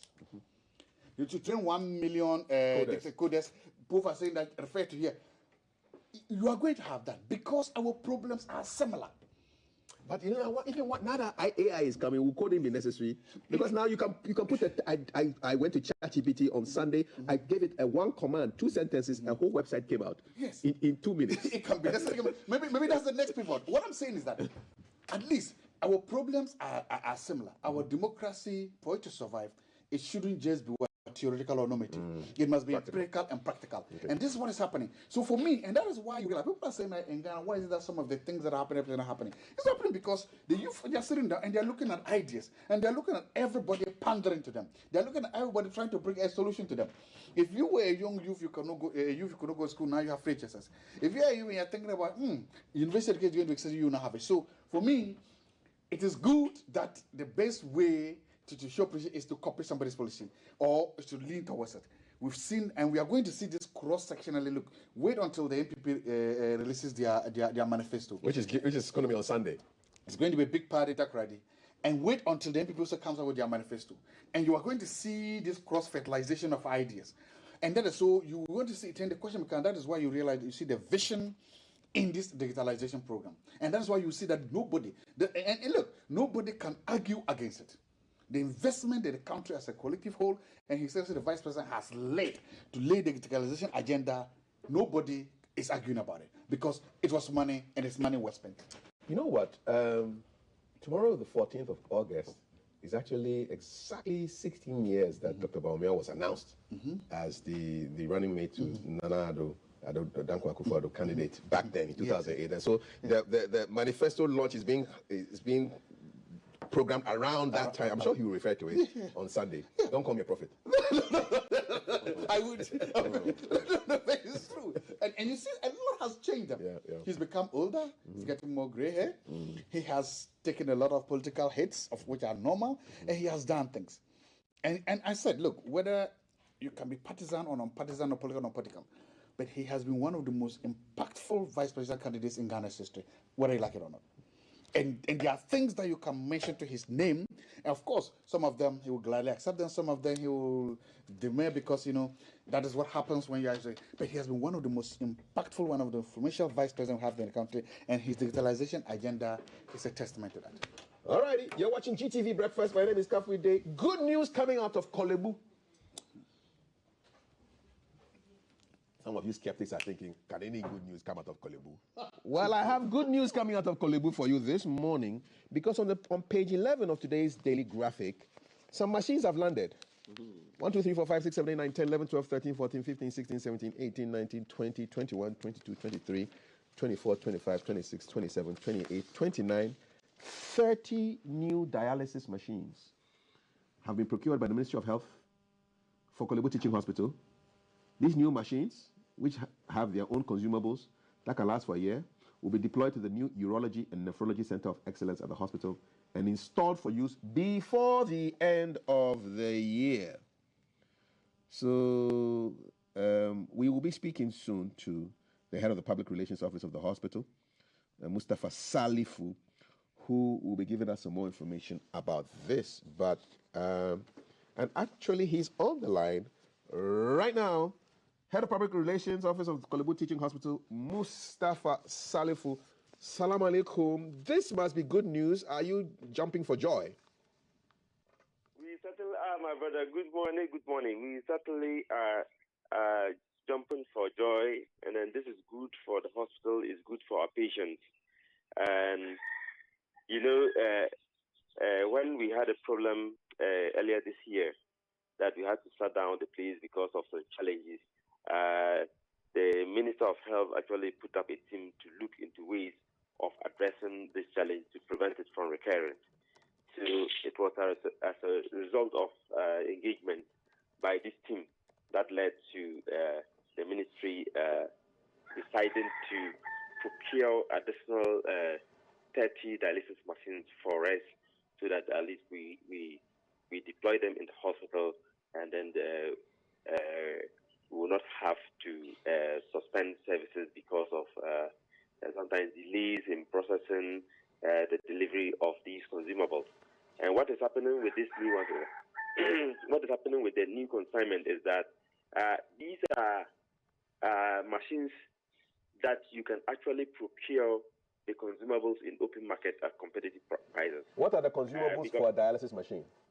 The consumables for the dialysis machines, so that this is something that is readily available, and that you can get it within the country, so that you don't have to wait for supplies from Europe and elsewhere before you can resume work at the dialysis unit. When are these machines touching down? When will they be ready for use? Yes, they finish with the processes, and then they are in the process of delivering it to us. They will soon advise us on when exactly it will touch down in Kolebu. So we are waiting eagerly for that. But the processes for procuring is completed, award is given, and then we are only waiting for the suppliers to advise us on when we will take delivery of them. Where are the machines coming from? Who are the suppliers? Those details for now, we want to keep. We will not want to disclose all of that now, but just to let people know that these things are coming, and then it will come fast. But we'll check at the appropriate time. We'll make all of those details available to you. At least where? Which part of the world are they coming from? You know, they are local representatives of some of these companies. Yes, so, but where are their headquarters? That's what I'm saying. I can't give that information at the moment. We'll work on it, and at the appropriate time, we'll let you have that. It can't be a state secret, though. These are dialysis machines. It's no secret. But we'll check on it and then let you have it at the appropriate time. How much do the machines cost? How much is it costing the taxpayers? This is something that is done at the level of the ministry, not directly in Kolebu. So we are not finished with all of the details in terms of the pricing and all of that. The committee of which we are part actually informed me that this is what has happened. The order has been placed, and then that we will be advised on the delivery date shortly. With the greatest of respect to Mr. Salifu Mustafa, so we don't know when the machines are coming. We don't know where they're coming from. We don't know how much they cost, but we should be happy. Explain that to me. Maybe I think it's important for us to understand this. Kolebu is an agency of the Ministry of Health. And the ministry, if you take, for instance, there's a new building that the ministry is constructed for the hospital. Some of these things, they will do the procurement processes and all of that at the level of the ministry. And then we are the recipient. For us, the important thing is to have the facility or to have the equipment that is being provided by the ministry for you. So in terms of the details, the ministry has its own setup. It has its procurement unit. It has all the structures in place to do some of these things on behalf of the hospital or for the hospital. So sometimes if we want these nitty-gritty details, it's something that we have to work backwards and then get it for you. But for us, it's like that is a parent ministry, and then they get and procure things for the hospital. But this is not going to cost the hospital anything. It's not something that is going to come from our coffers. It's something that the minister has. In other words, I should be asking the questions to the Ministry of Health, correct? Yes, but Kulubu can also equally get them and then furnish you with That's that. why I'm asking you, but you're not telling me. Yes. Yes. Okay, let's talk about Kolibu now. As we speak today, the 13th of August, 2024, at 8:16, how many dialysis machines are available and working in Kolibu? We have about 10 of them at the cabin that are currently working, and then as we informed you yesterday, we started dialyzing the inpatients, that is patients on admission who require dialysis at our center.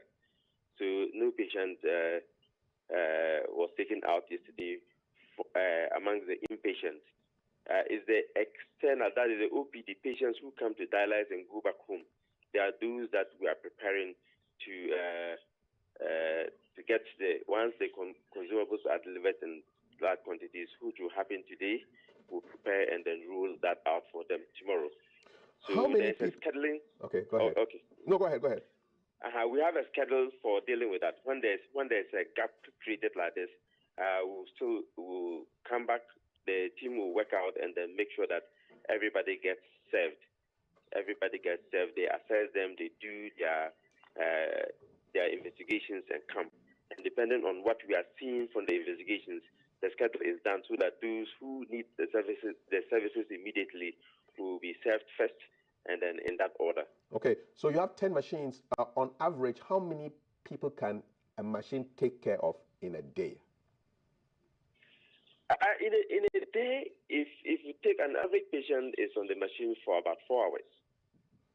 Okay. And these machines, if you divide 4 hours by 24 hours, then you see how many patients go into the machine in a day.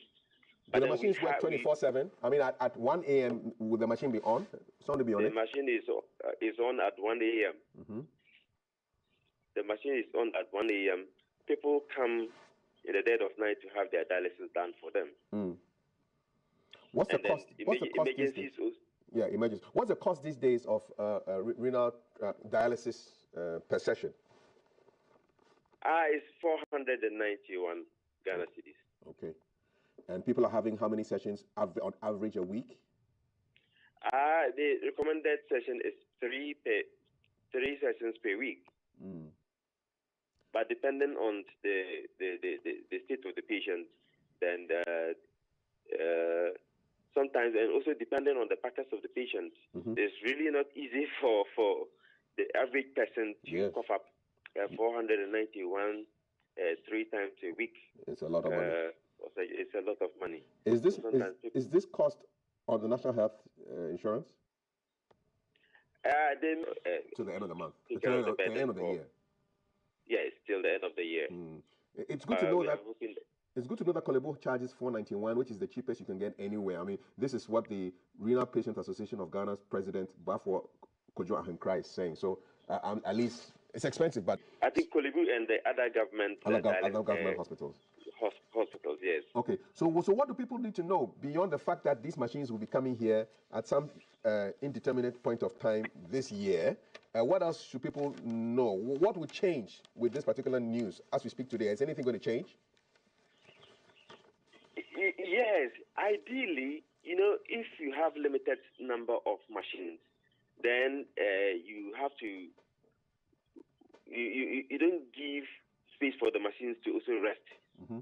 And it's important for the machines to rest. So if you have enough, then you can schedule so that these machines can also take some respite.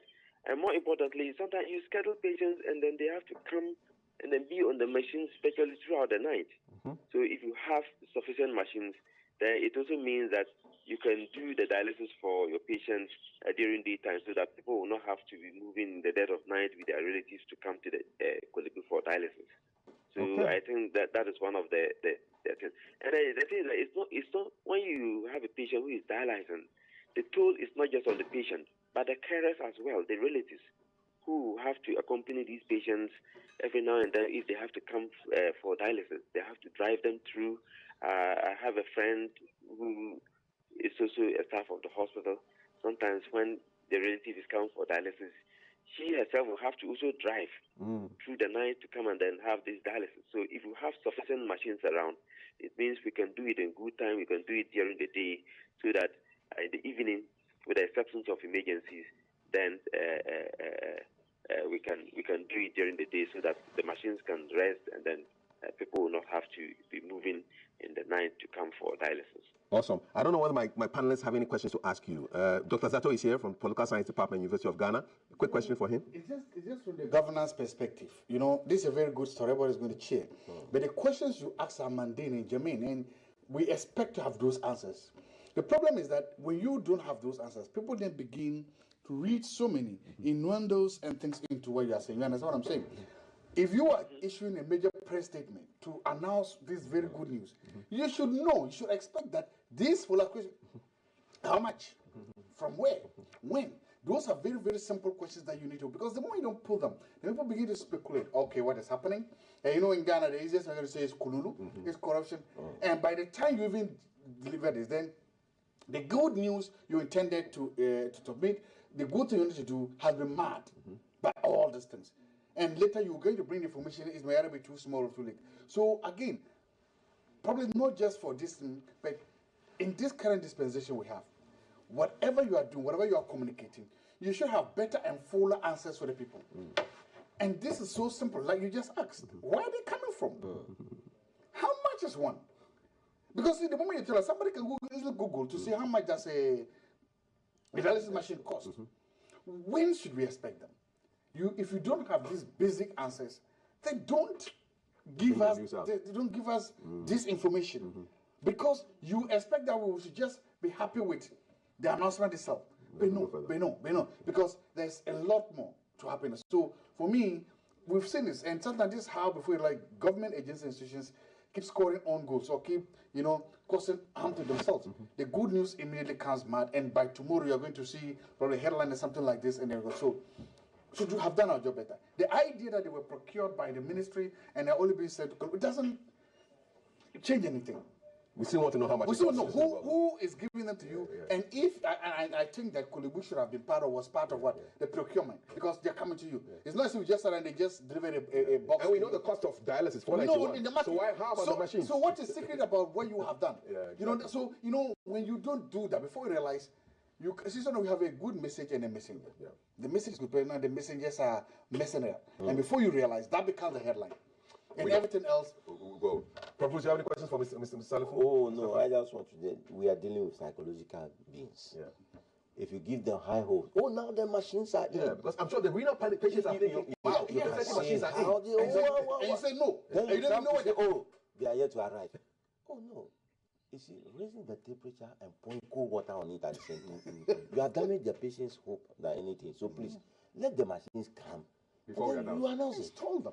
Mustafa, I think it's all clear, isn't it? He's gone. Yeah, he's gone. All right, Mustafa, thank you so much. Head of Public Relations. Oh, you're there. I'm there, yes. Okay, so I think you get the points from my panelists. They just want further and better particulars. No, they are relevant points, and as I mentioned, we work and then get those details out for you. It's in the pipeline. I think they are relevant. They are relevant concerns and questions that you are raising and asking. All right. So we'll work and then get them out. All right, Mustafa Salifu, thank you so much. He's the head of public relations of Kolebu. 30 new dialysis machines are coming in. We don't know how much they cost. We don't know where they're coming from. We don't know when they are landing, but they are landing. I have this for you. You remember last week we were here? Yes, we're almost out of time. And we talked about the rain issue. Yes. You said I should pray, I should evoke the gods. Yes. And then on Wednesday, I was in Tumu. I traveled home, I was in Tumu. That same Wednesday, the landlord, the Jantin of Tumu, called the elders and said, look, we need to go out and please the gods. That evening, there was some small shower. The next day, he did. He led the whole elders of the town to go around and pay sacrifices to all the gods. It rained heavily that day, and has been raining to since. You are a rainmaker. I'm a true son of the land. No. I'm a true son. Bring that video up and post it today. Oh yeah, no, I mean, yesterday you prayed. I left Tumu. I left Tumu yesterday in the morning. It rained throughout until I got to work.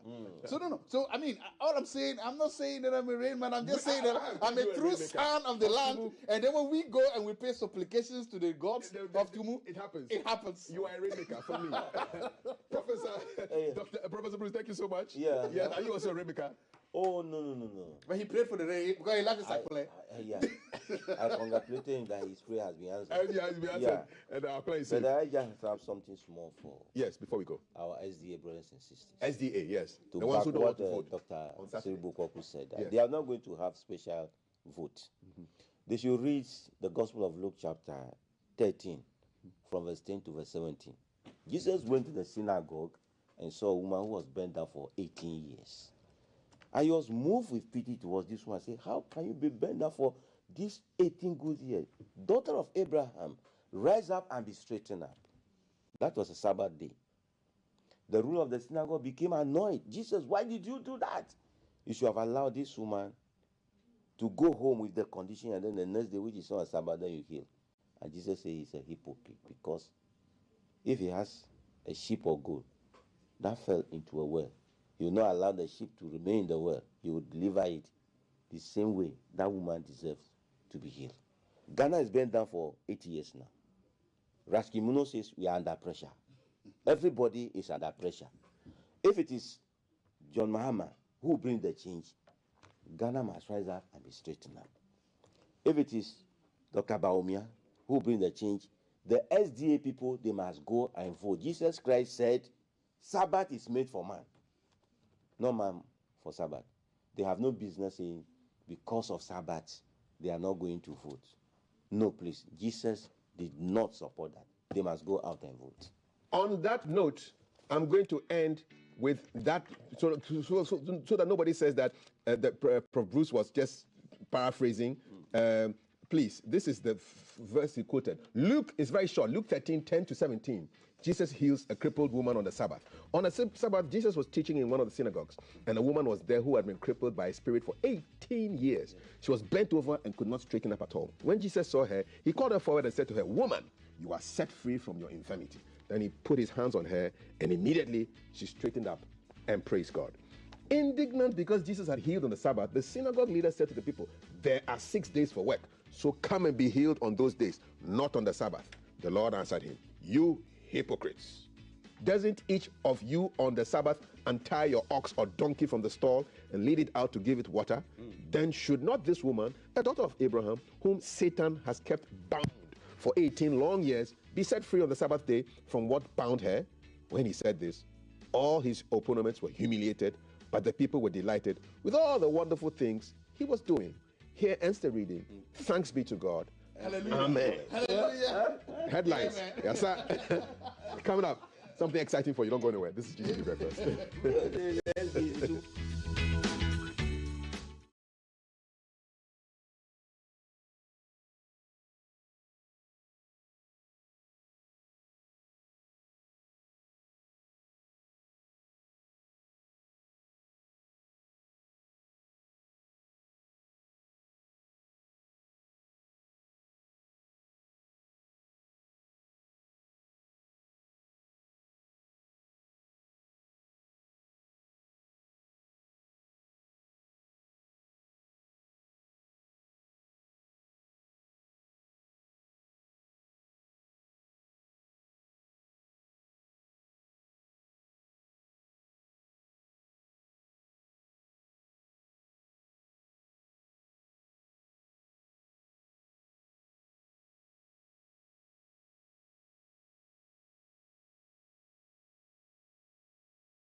Greetings. Welcome back to the show. How you can connect with us is we are GTV Ghana across social media. WhatsApp number is 055-556-1034. We are going to be having a conversation around the African Civil Registration and Vital Statistics Day.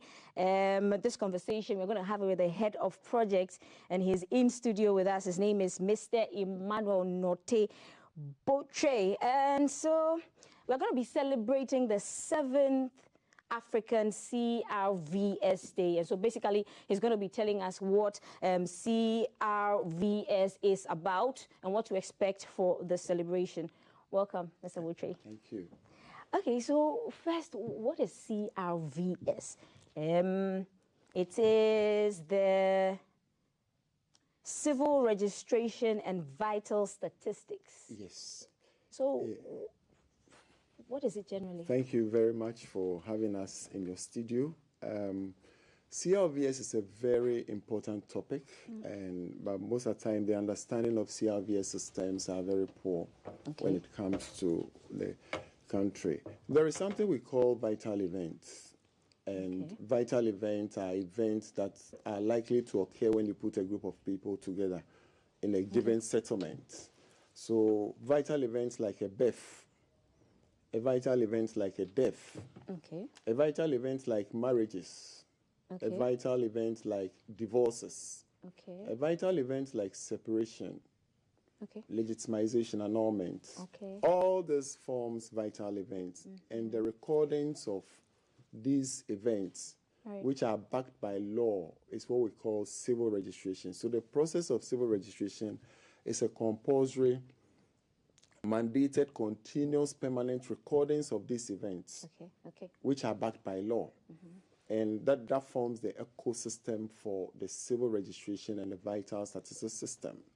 If we talk about vital statistics, we are now talking about the data that is generated from the recordings of these events that are transformed into information. Yes. So in Ghana, we have this system. This system of recording started as far back 1888. By then, you know, during the colonial times, and it was just the recording of one basic vital event, death. So the expatriate communities were recording the deaths that were occurring to them. Not until 1912 when birth registration was added. Yes, so birth registration was also introduced. So we have the births being recorded and then the death being recorded. Around this period, during the 18th, the indigents were not part of the registration processes. By 1912, we became part of the registration process. So the first Ghanaian indigent that was registered on 1st September 1912. Yes. A he or a she? It's a she. It's What's a her she. name? Her name was Chocho. Chocho. So we have the records to show. Wow. Yes, we have the record as far back 1912. Her name was Chocho. But unfortunately, Chocho was born early hours of the morning, and by midday, Chocho passed away. So no, the first person. Yeah, the first person. Yes. So it's very historic. So the birth and the death was recorded the same day. And we have the records to show. As far back 1912, we have the records to show. Wow. So when we talk of the vital registration and civil registry, it didn't start now. Yeah. Okay. And in Ghana, we have different government agencies that are handling aspects of vital registration, CRVS system, the civil registry. We have the Birth and Death Registry that is established by law, the Birth and Death Registration Act 1027, which establishes the registry to record continuously, permanently, all births, all deaths, and fetal deaths that are occurring within the boundaries of the country. We have the judicial system that handles divorces.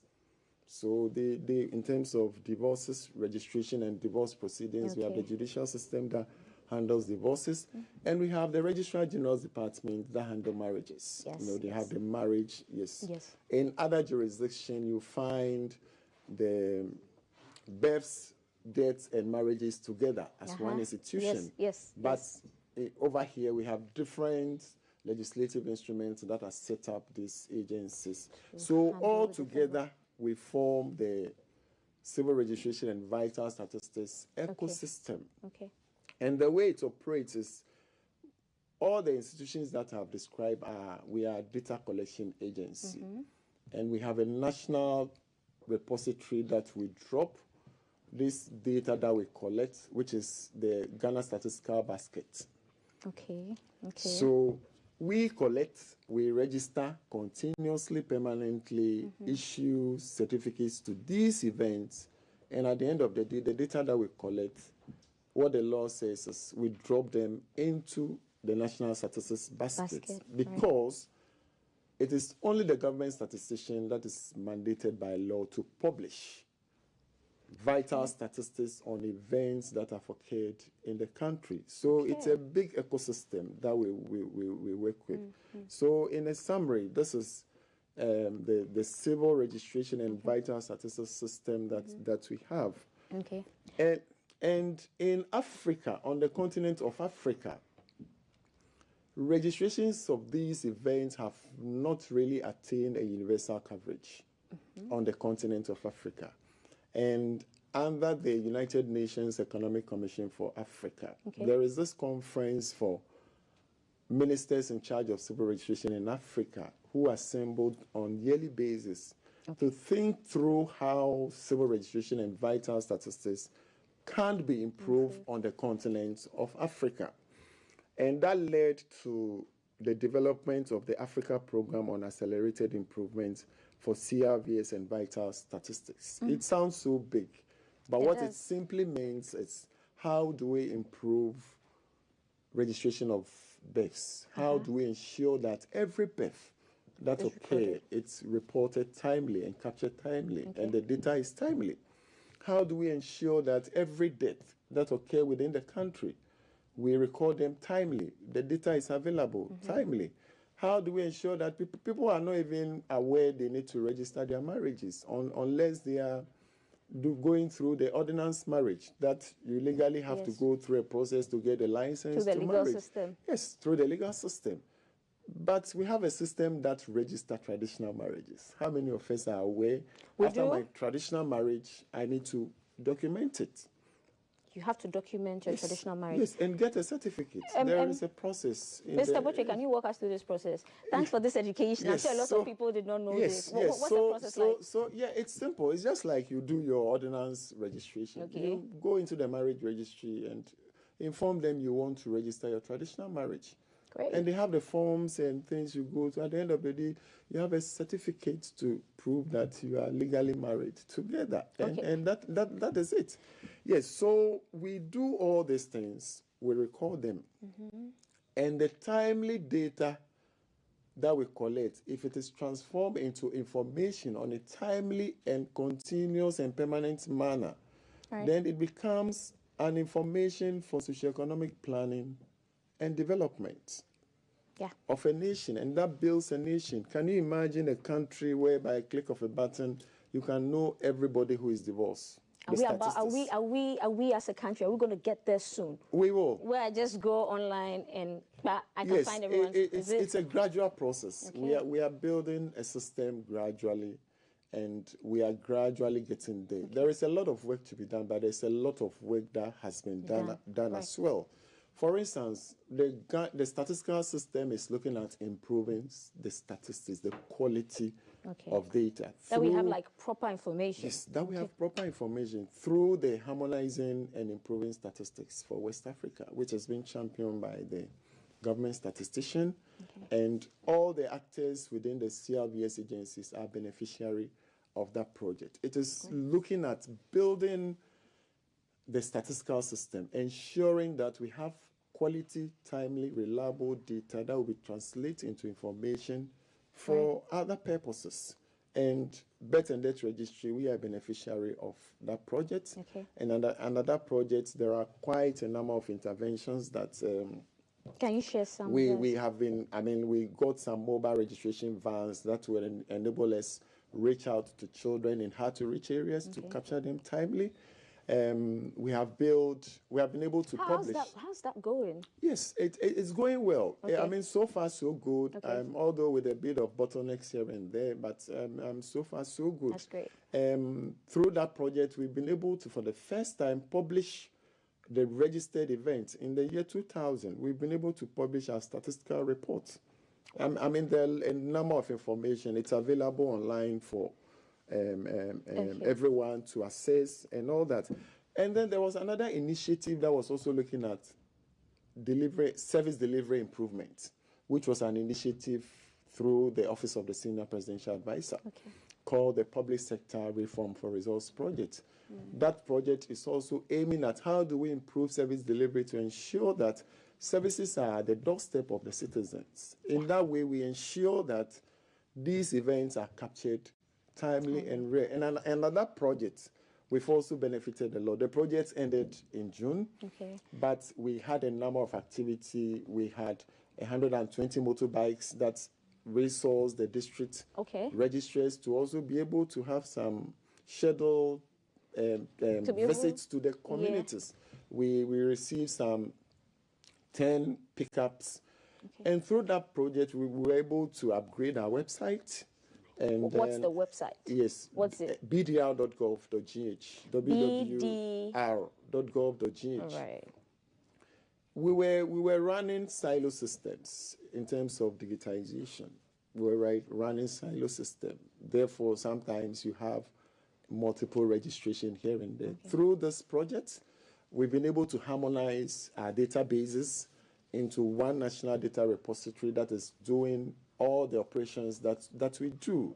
Therefore, multiple registration is minimized since we collapse all this. All these interventions are geared towards improving the civil registration and vital statistics ecosystem in the country. We have also looked at an assessment of the ecosystem. And we have a report on the findings, the number of interventions that have been put in place. How has those interventions fared so far? We need to do an assessment. So last year, we had an assessment of the civil registration and vital statistics system. That report is ready and is going to be translated into a 5-year strategic plan that will guide civil registration and vital statistics system of the country.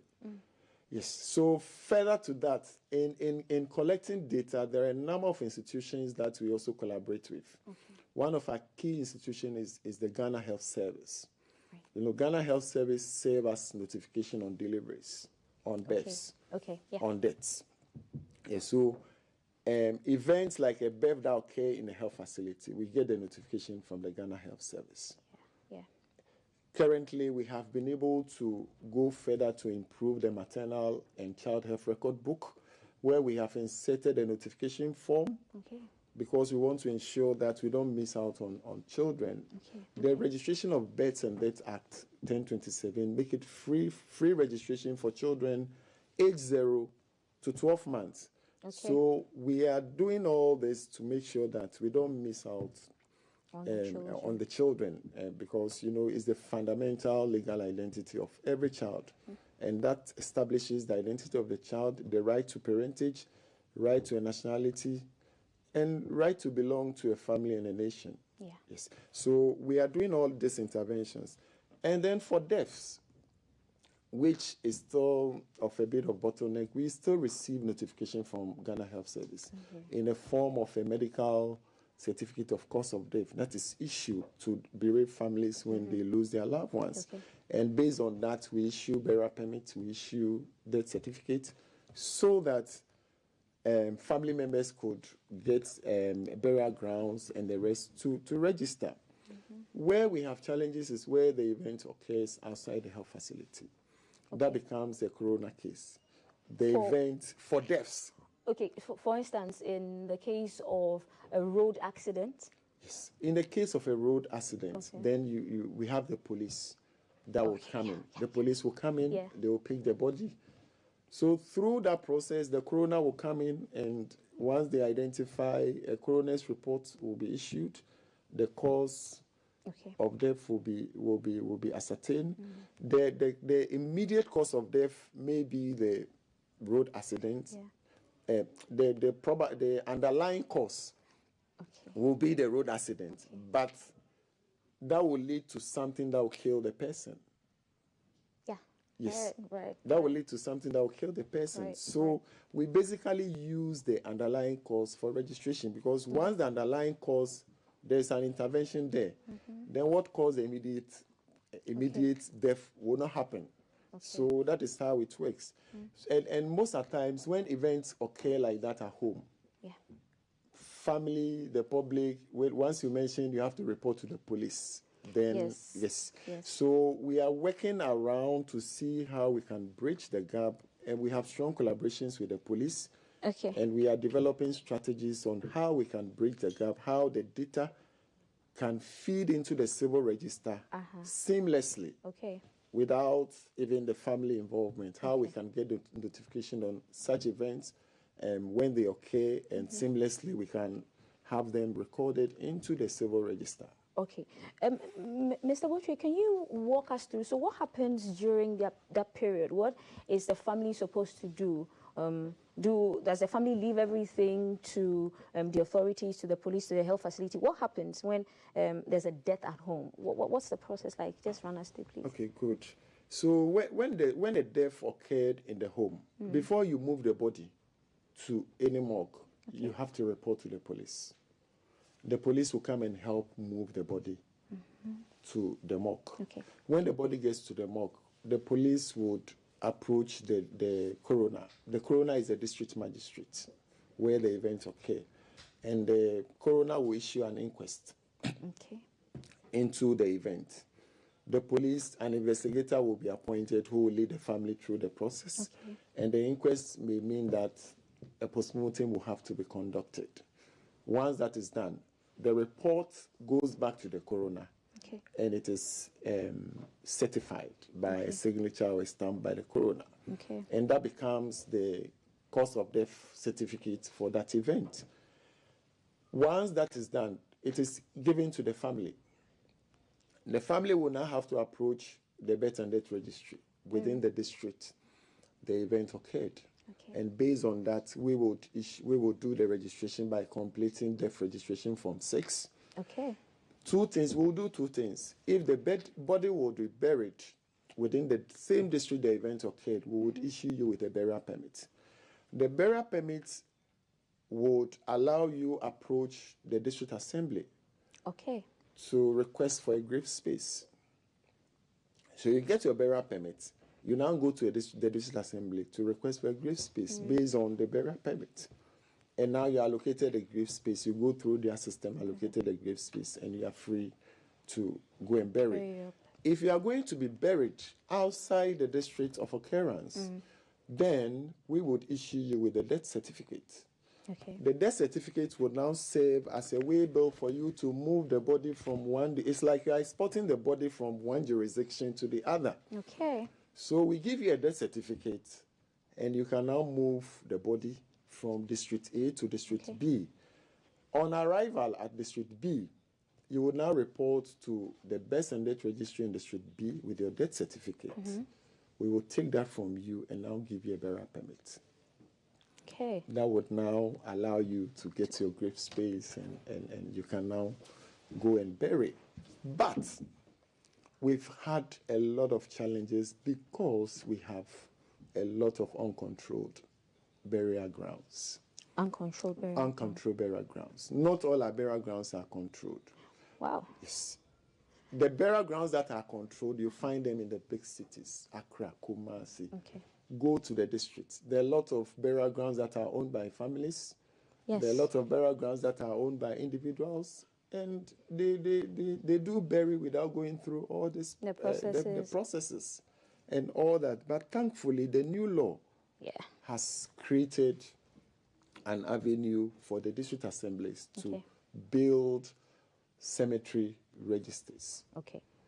Once that is done, then there will be some kind of control on the burial grounds. There'll be some kind of control. Once the burial register is built, then they can identify all the burial grounds within the district, and we can have the statistics of death registration improving. Okay.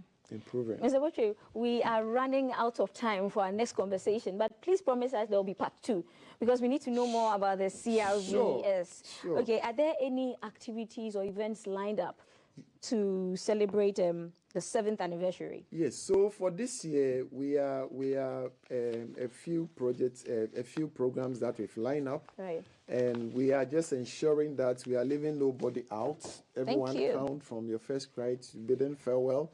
So we have outlined, we are putting mobile registration at strategic locations across the districts, across the regions. Nice. And we are using our mobile registration vans to announce.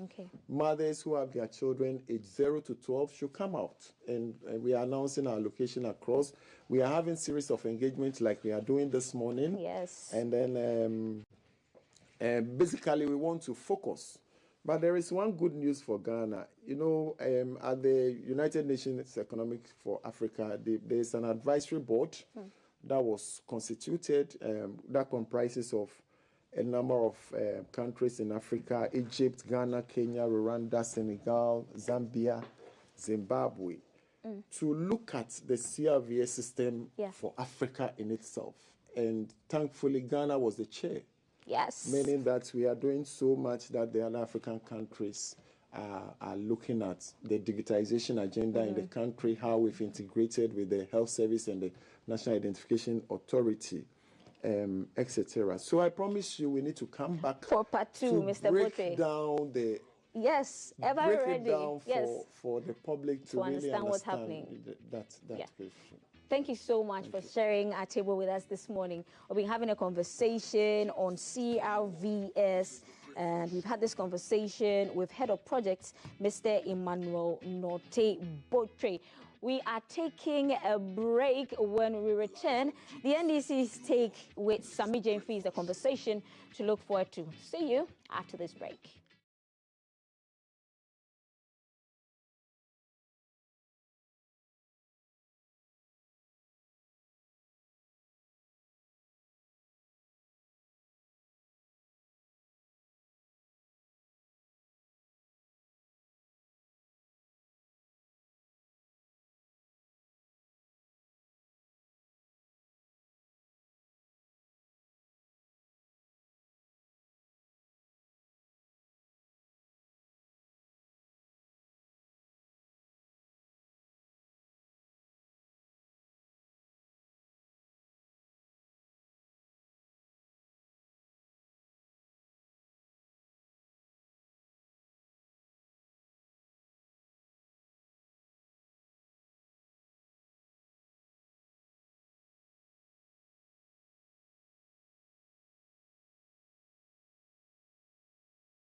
coming live.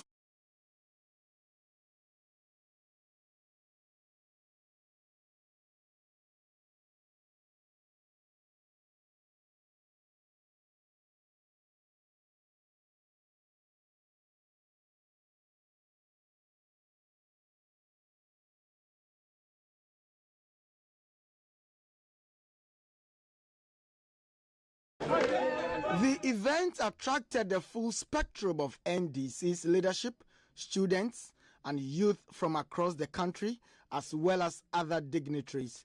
The NDC Youth Manifesto outlines several key initiatives aimed at empowering the youth. Notably, it proposes a plan for the Students' Loan Trust Fund to cover admission fees for qualifying students, thereby easing entry into tertiary institutions. Additionally, the manifesto promises to tackle accommodation issues by expanding hostel facilities in various tertiary institutions. To boost employment, the NDC plans to establish a street lighting authority which will train the youth in street light maintenance as part of the touted 24-hour economy security intervention to illuminate streets nationwide. The manifesto also includes a certification program for master craftsmen and artisans, which will be conducted through competency-based assessments by the NVTI to enhance their professional prospects. Furthermore, the NDC aims to connect Ghanaian youth to global internet-based job opportunities. This, the party believes, is a major step to cap the efforts of President Mahama, who is on record to have laid the fiber optic cables that catapulted Ghana into the digital era.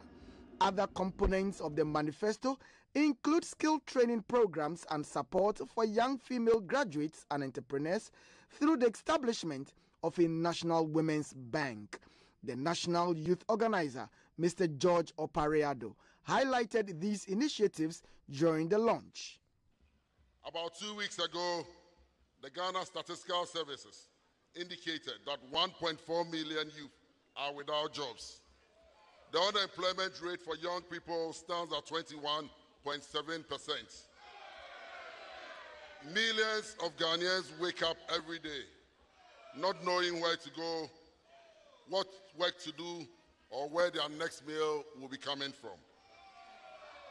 Just last year, a food insecurity report released by the Ghana Statistical Services indicated that about 8.4 million Ghanaians went a day without food. The General Secretary of the NDC, Mr. Fififia Vikwete, urged the youth to remain resolute and optimistic, expressing confidence that the NDC's Youth Manifesto will bring about the much-desired positive change. Our policies are meant for progress before votes. So whereas they think about power, we think about progress. And that is the difference between a party that cares and a party that only wants votes for the sake of votes. In John Dramani Mahama and the NDC, you are finding a leader of a political party that is not perfect, but a leader of a political party that has credibility and that wants to put the progress of our nation as number one. So these are policies that you can trust, as opposed to policies that are simply put out there in order to deceive you for your votes, and as soon as the vote is obtained, you are forgotten about.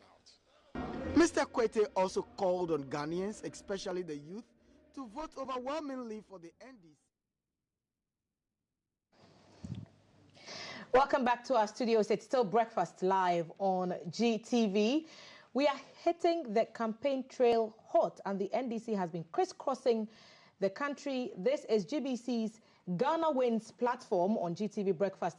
And as I said, as the campaign for the December elections gets heated, the various political parties, including the independent candidates, are selling their messages to the electorate, and they are telling them why they are the best option to lead the country. The main opposition, the NDC, yesterday launched its youth manifesto, tabling what it intends to do better to better the lots of the youth in Ghana. Its flag bearer and the running mates have also been up and about across the country, convincing voters for why they should be the perfect team for Ghana come January 2025.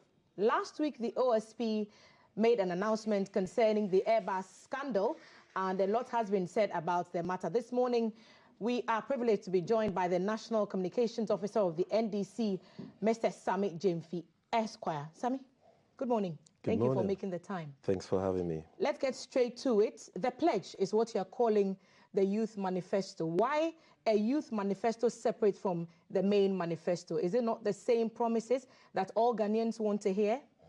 Thanks for your question and a very good morning to our cherished viewers.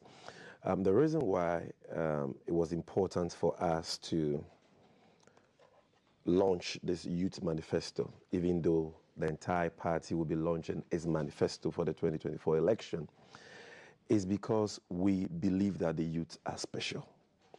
They are special because, number one, they constitute the majority of the Ghanaian electorate. Yes, we know that the majority of the Ghanaian populace is women, females, right? But if you look at the Ghanaian electorate, young people dominate. We're talking about people between the ages of 18 and 35.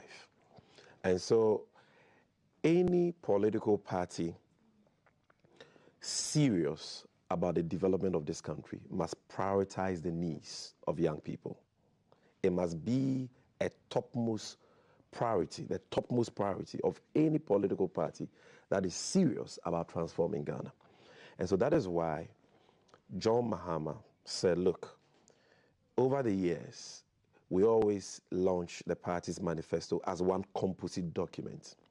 It becomes difficult for people to go through the entire document, sift through the whole gamut of policies, and distill for themselves policies for young people. So this time around, because we want to place the youth of this country center forward in everything we do, let us have the first of its kind Youth Manifesto, which is what we are calling the pledge. And so that is why we did the program you saw us hold yesterday. And let me commend the National Youth Wing for a very successful program. It was well organized, well attended, very impactful. All the speakers, spoke excellently.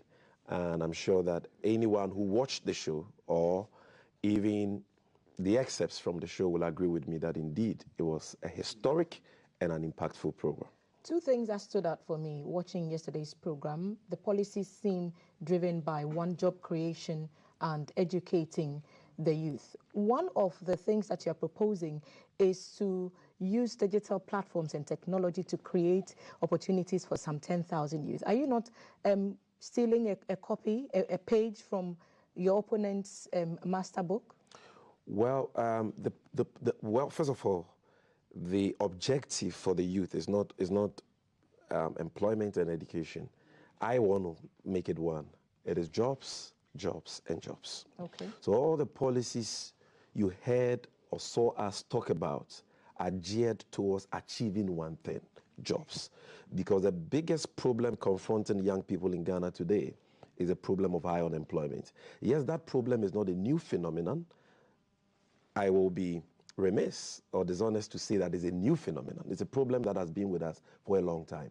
However, we've seen an astronomical rise in the rate of unemployment in the last 8 years. What we're seeing currently is unprecedented, where unemployment in a short period of time has galloped from 8.4% in 2016, according to the Ghana Statistical Service, to almost 15%. And if you drill down to youth unemployment currently is hovering around 28%. That is, dangerous for any country, especially for a fledgling democracy like us. Because it is said that the devil finds work for the idle hand. If you have many young people, able-bodied young people, who have gone to school, they are done with school, they can't find jobs. Some are willing to learn a trade or a vocation to go into self-employment. There is no help for them. Then you don't only have an unemployment crisis, but you have a national security threat on your hands. Talk to us about some of the solutions. And that is why the entire youth manifesto, which we call the pledge, is about job creation. Now, before I come to digitalization, and the policy is not to create 10,000 jobs, it is to create 1 million. It's to train 1 million young people. But before we get there, let's start with the basics. The basics, the foundation is education. Education, education, education.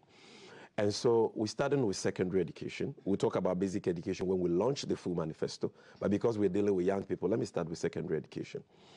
The objective of His Excellency John Dramani Mahama and the NDC is to provide free, quality SHS education for all Ghanaians. So a turnaround from the previous election when former President Mahama said he wouldn't invest in free SHS. You're saying that you will make it better? President Mahama has never said he wouldn't invest in SHS. That is an MPP concocted lie. It's not true. First of all, free SHS was introduced into our political context by Article 25 1B of the 1992 Constitution, which is signed by our founder, Flight Lieutenant Jerry John Rawlings. The Constitution, the forebears of the MPP boycotted. That is the first document in this country that provided, in 2015, in a town called Ekumfi Utuyem, when John Mahama was commissioning the first e-block community day senior high schools. The video is there. There is a GTV video to that effect. And if you want, I'll share that with you, where we launched progressively free SHS, and 320,000 day students in public SHS benefited. They paid no school fees, with exception of 20 cedis PTA levies. I'm talking about the continuing students. So is progressively free the same as free, which is what the NPP introduced and executed in their time in office? No, so if I make, the Constitution spoke about progressive free SHS, which is what we started. It means it is free SHS, but you're doing it progressively. Now, if we start with day students and absorb the school fees of all continuing day students, including first years, but with the first years, they had certain purchases and payments to make. When you are going to school, you have the prospectus and other things. And Akufo-Addo comes, and Akufo-Addo decides to add borders. It is a good thing, but he's not the one who introduced it. Somebody started, he came to expand. That is the correct account of what happened. So it is not true that President Mahama has ever said that he will not invest in and that if SHS. he had X amount of money, he wouldn't No, it was not about that. That you're talking about a video where he said that if I have 3 billion cedis, I will not. That was different. This was after he had already introduced progressively free SHS. And this government had come into office, and there was an over-concentration on free SHS as a policy to the detriment of other sectors of the other subsectors of the education sector, basic education, tertiary education. And he was saying that, look, yes, secondary education is important, but don't leave the other forms of education out. So make sure that if you are putting 3 billion here, you are equally putting something substantial in basic, because that is the foundation. As I speak to you, capitation grant is in arrears for 8 terms. 8 terms? That is 2.5 years. So there's been a neglect of basic education, but that is a conversation for another day. So back on what on the point I was making, is that we are going to provide free, quality, SHS education. What do we mean by that? We are making free SHS better. We are improving it. In what ways? Number one, we are abolishing the dreaded double track system. The double track system is not good for our children. Have you considered the numbers that will be, available to be in schools? We know the because numbers. Of the lack of infrastructure. Yeah, we know the numbers. We know the 2-track system and the students involved, so that's easy. And when it comes to eradicating problems like that, John Mahama and the NDC are experts in that. You're providing extra infrastructure, dormitories, classroom blocks? Completing the abandoned e-blocks, expanding existing infrastructure, and leveraging the facilities of private SHS to create the needed space, to abolish double track in 1 year. So when John Mahama is sworn in as president on 7 January 2025, by January 2026, there will be no double track. All SHS students will go to school at once, and they will vacate at once. The situation where some go to school, spend 1.5 months, they come home, spend about 2 months to 3 months. Their parents don't know when they are going back. They go back. The academic calendar is so erratic. They go back as and when government has money. That thing has to stop. We cannot, we cannot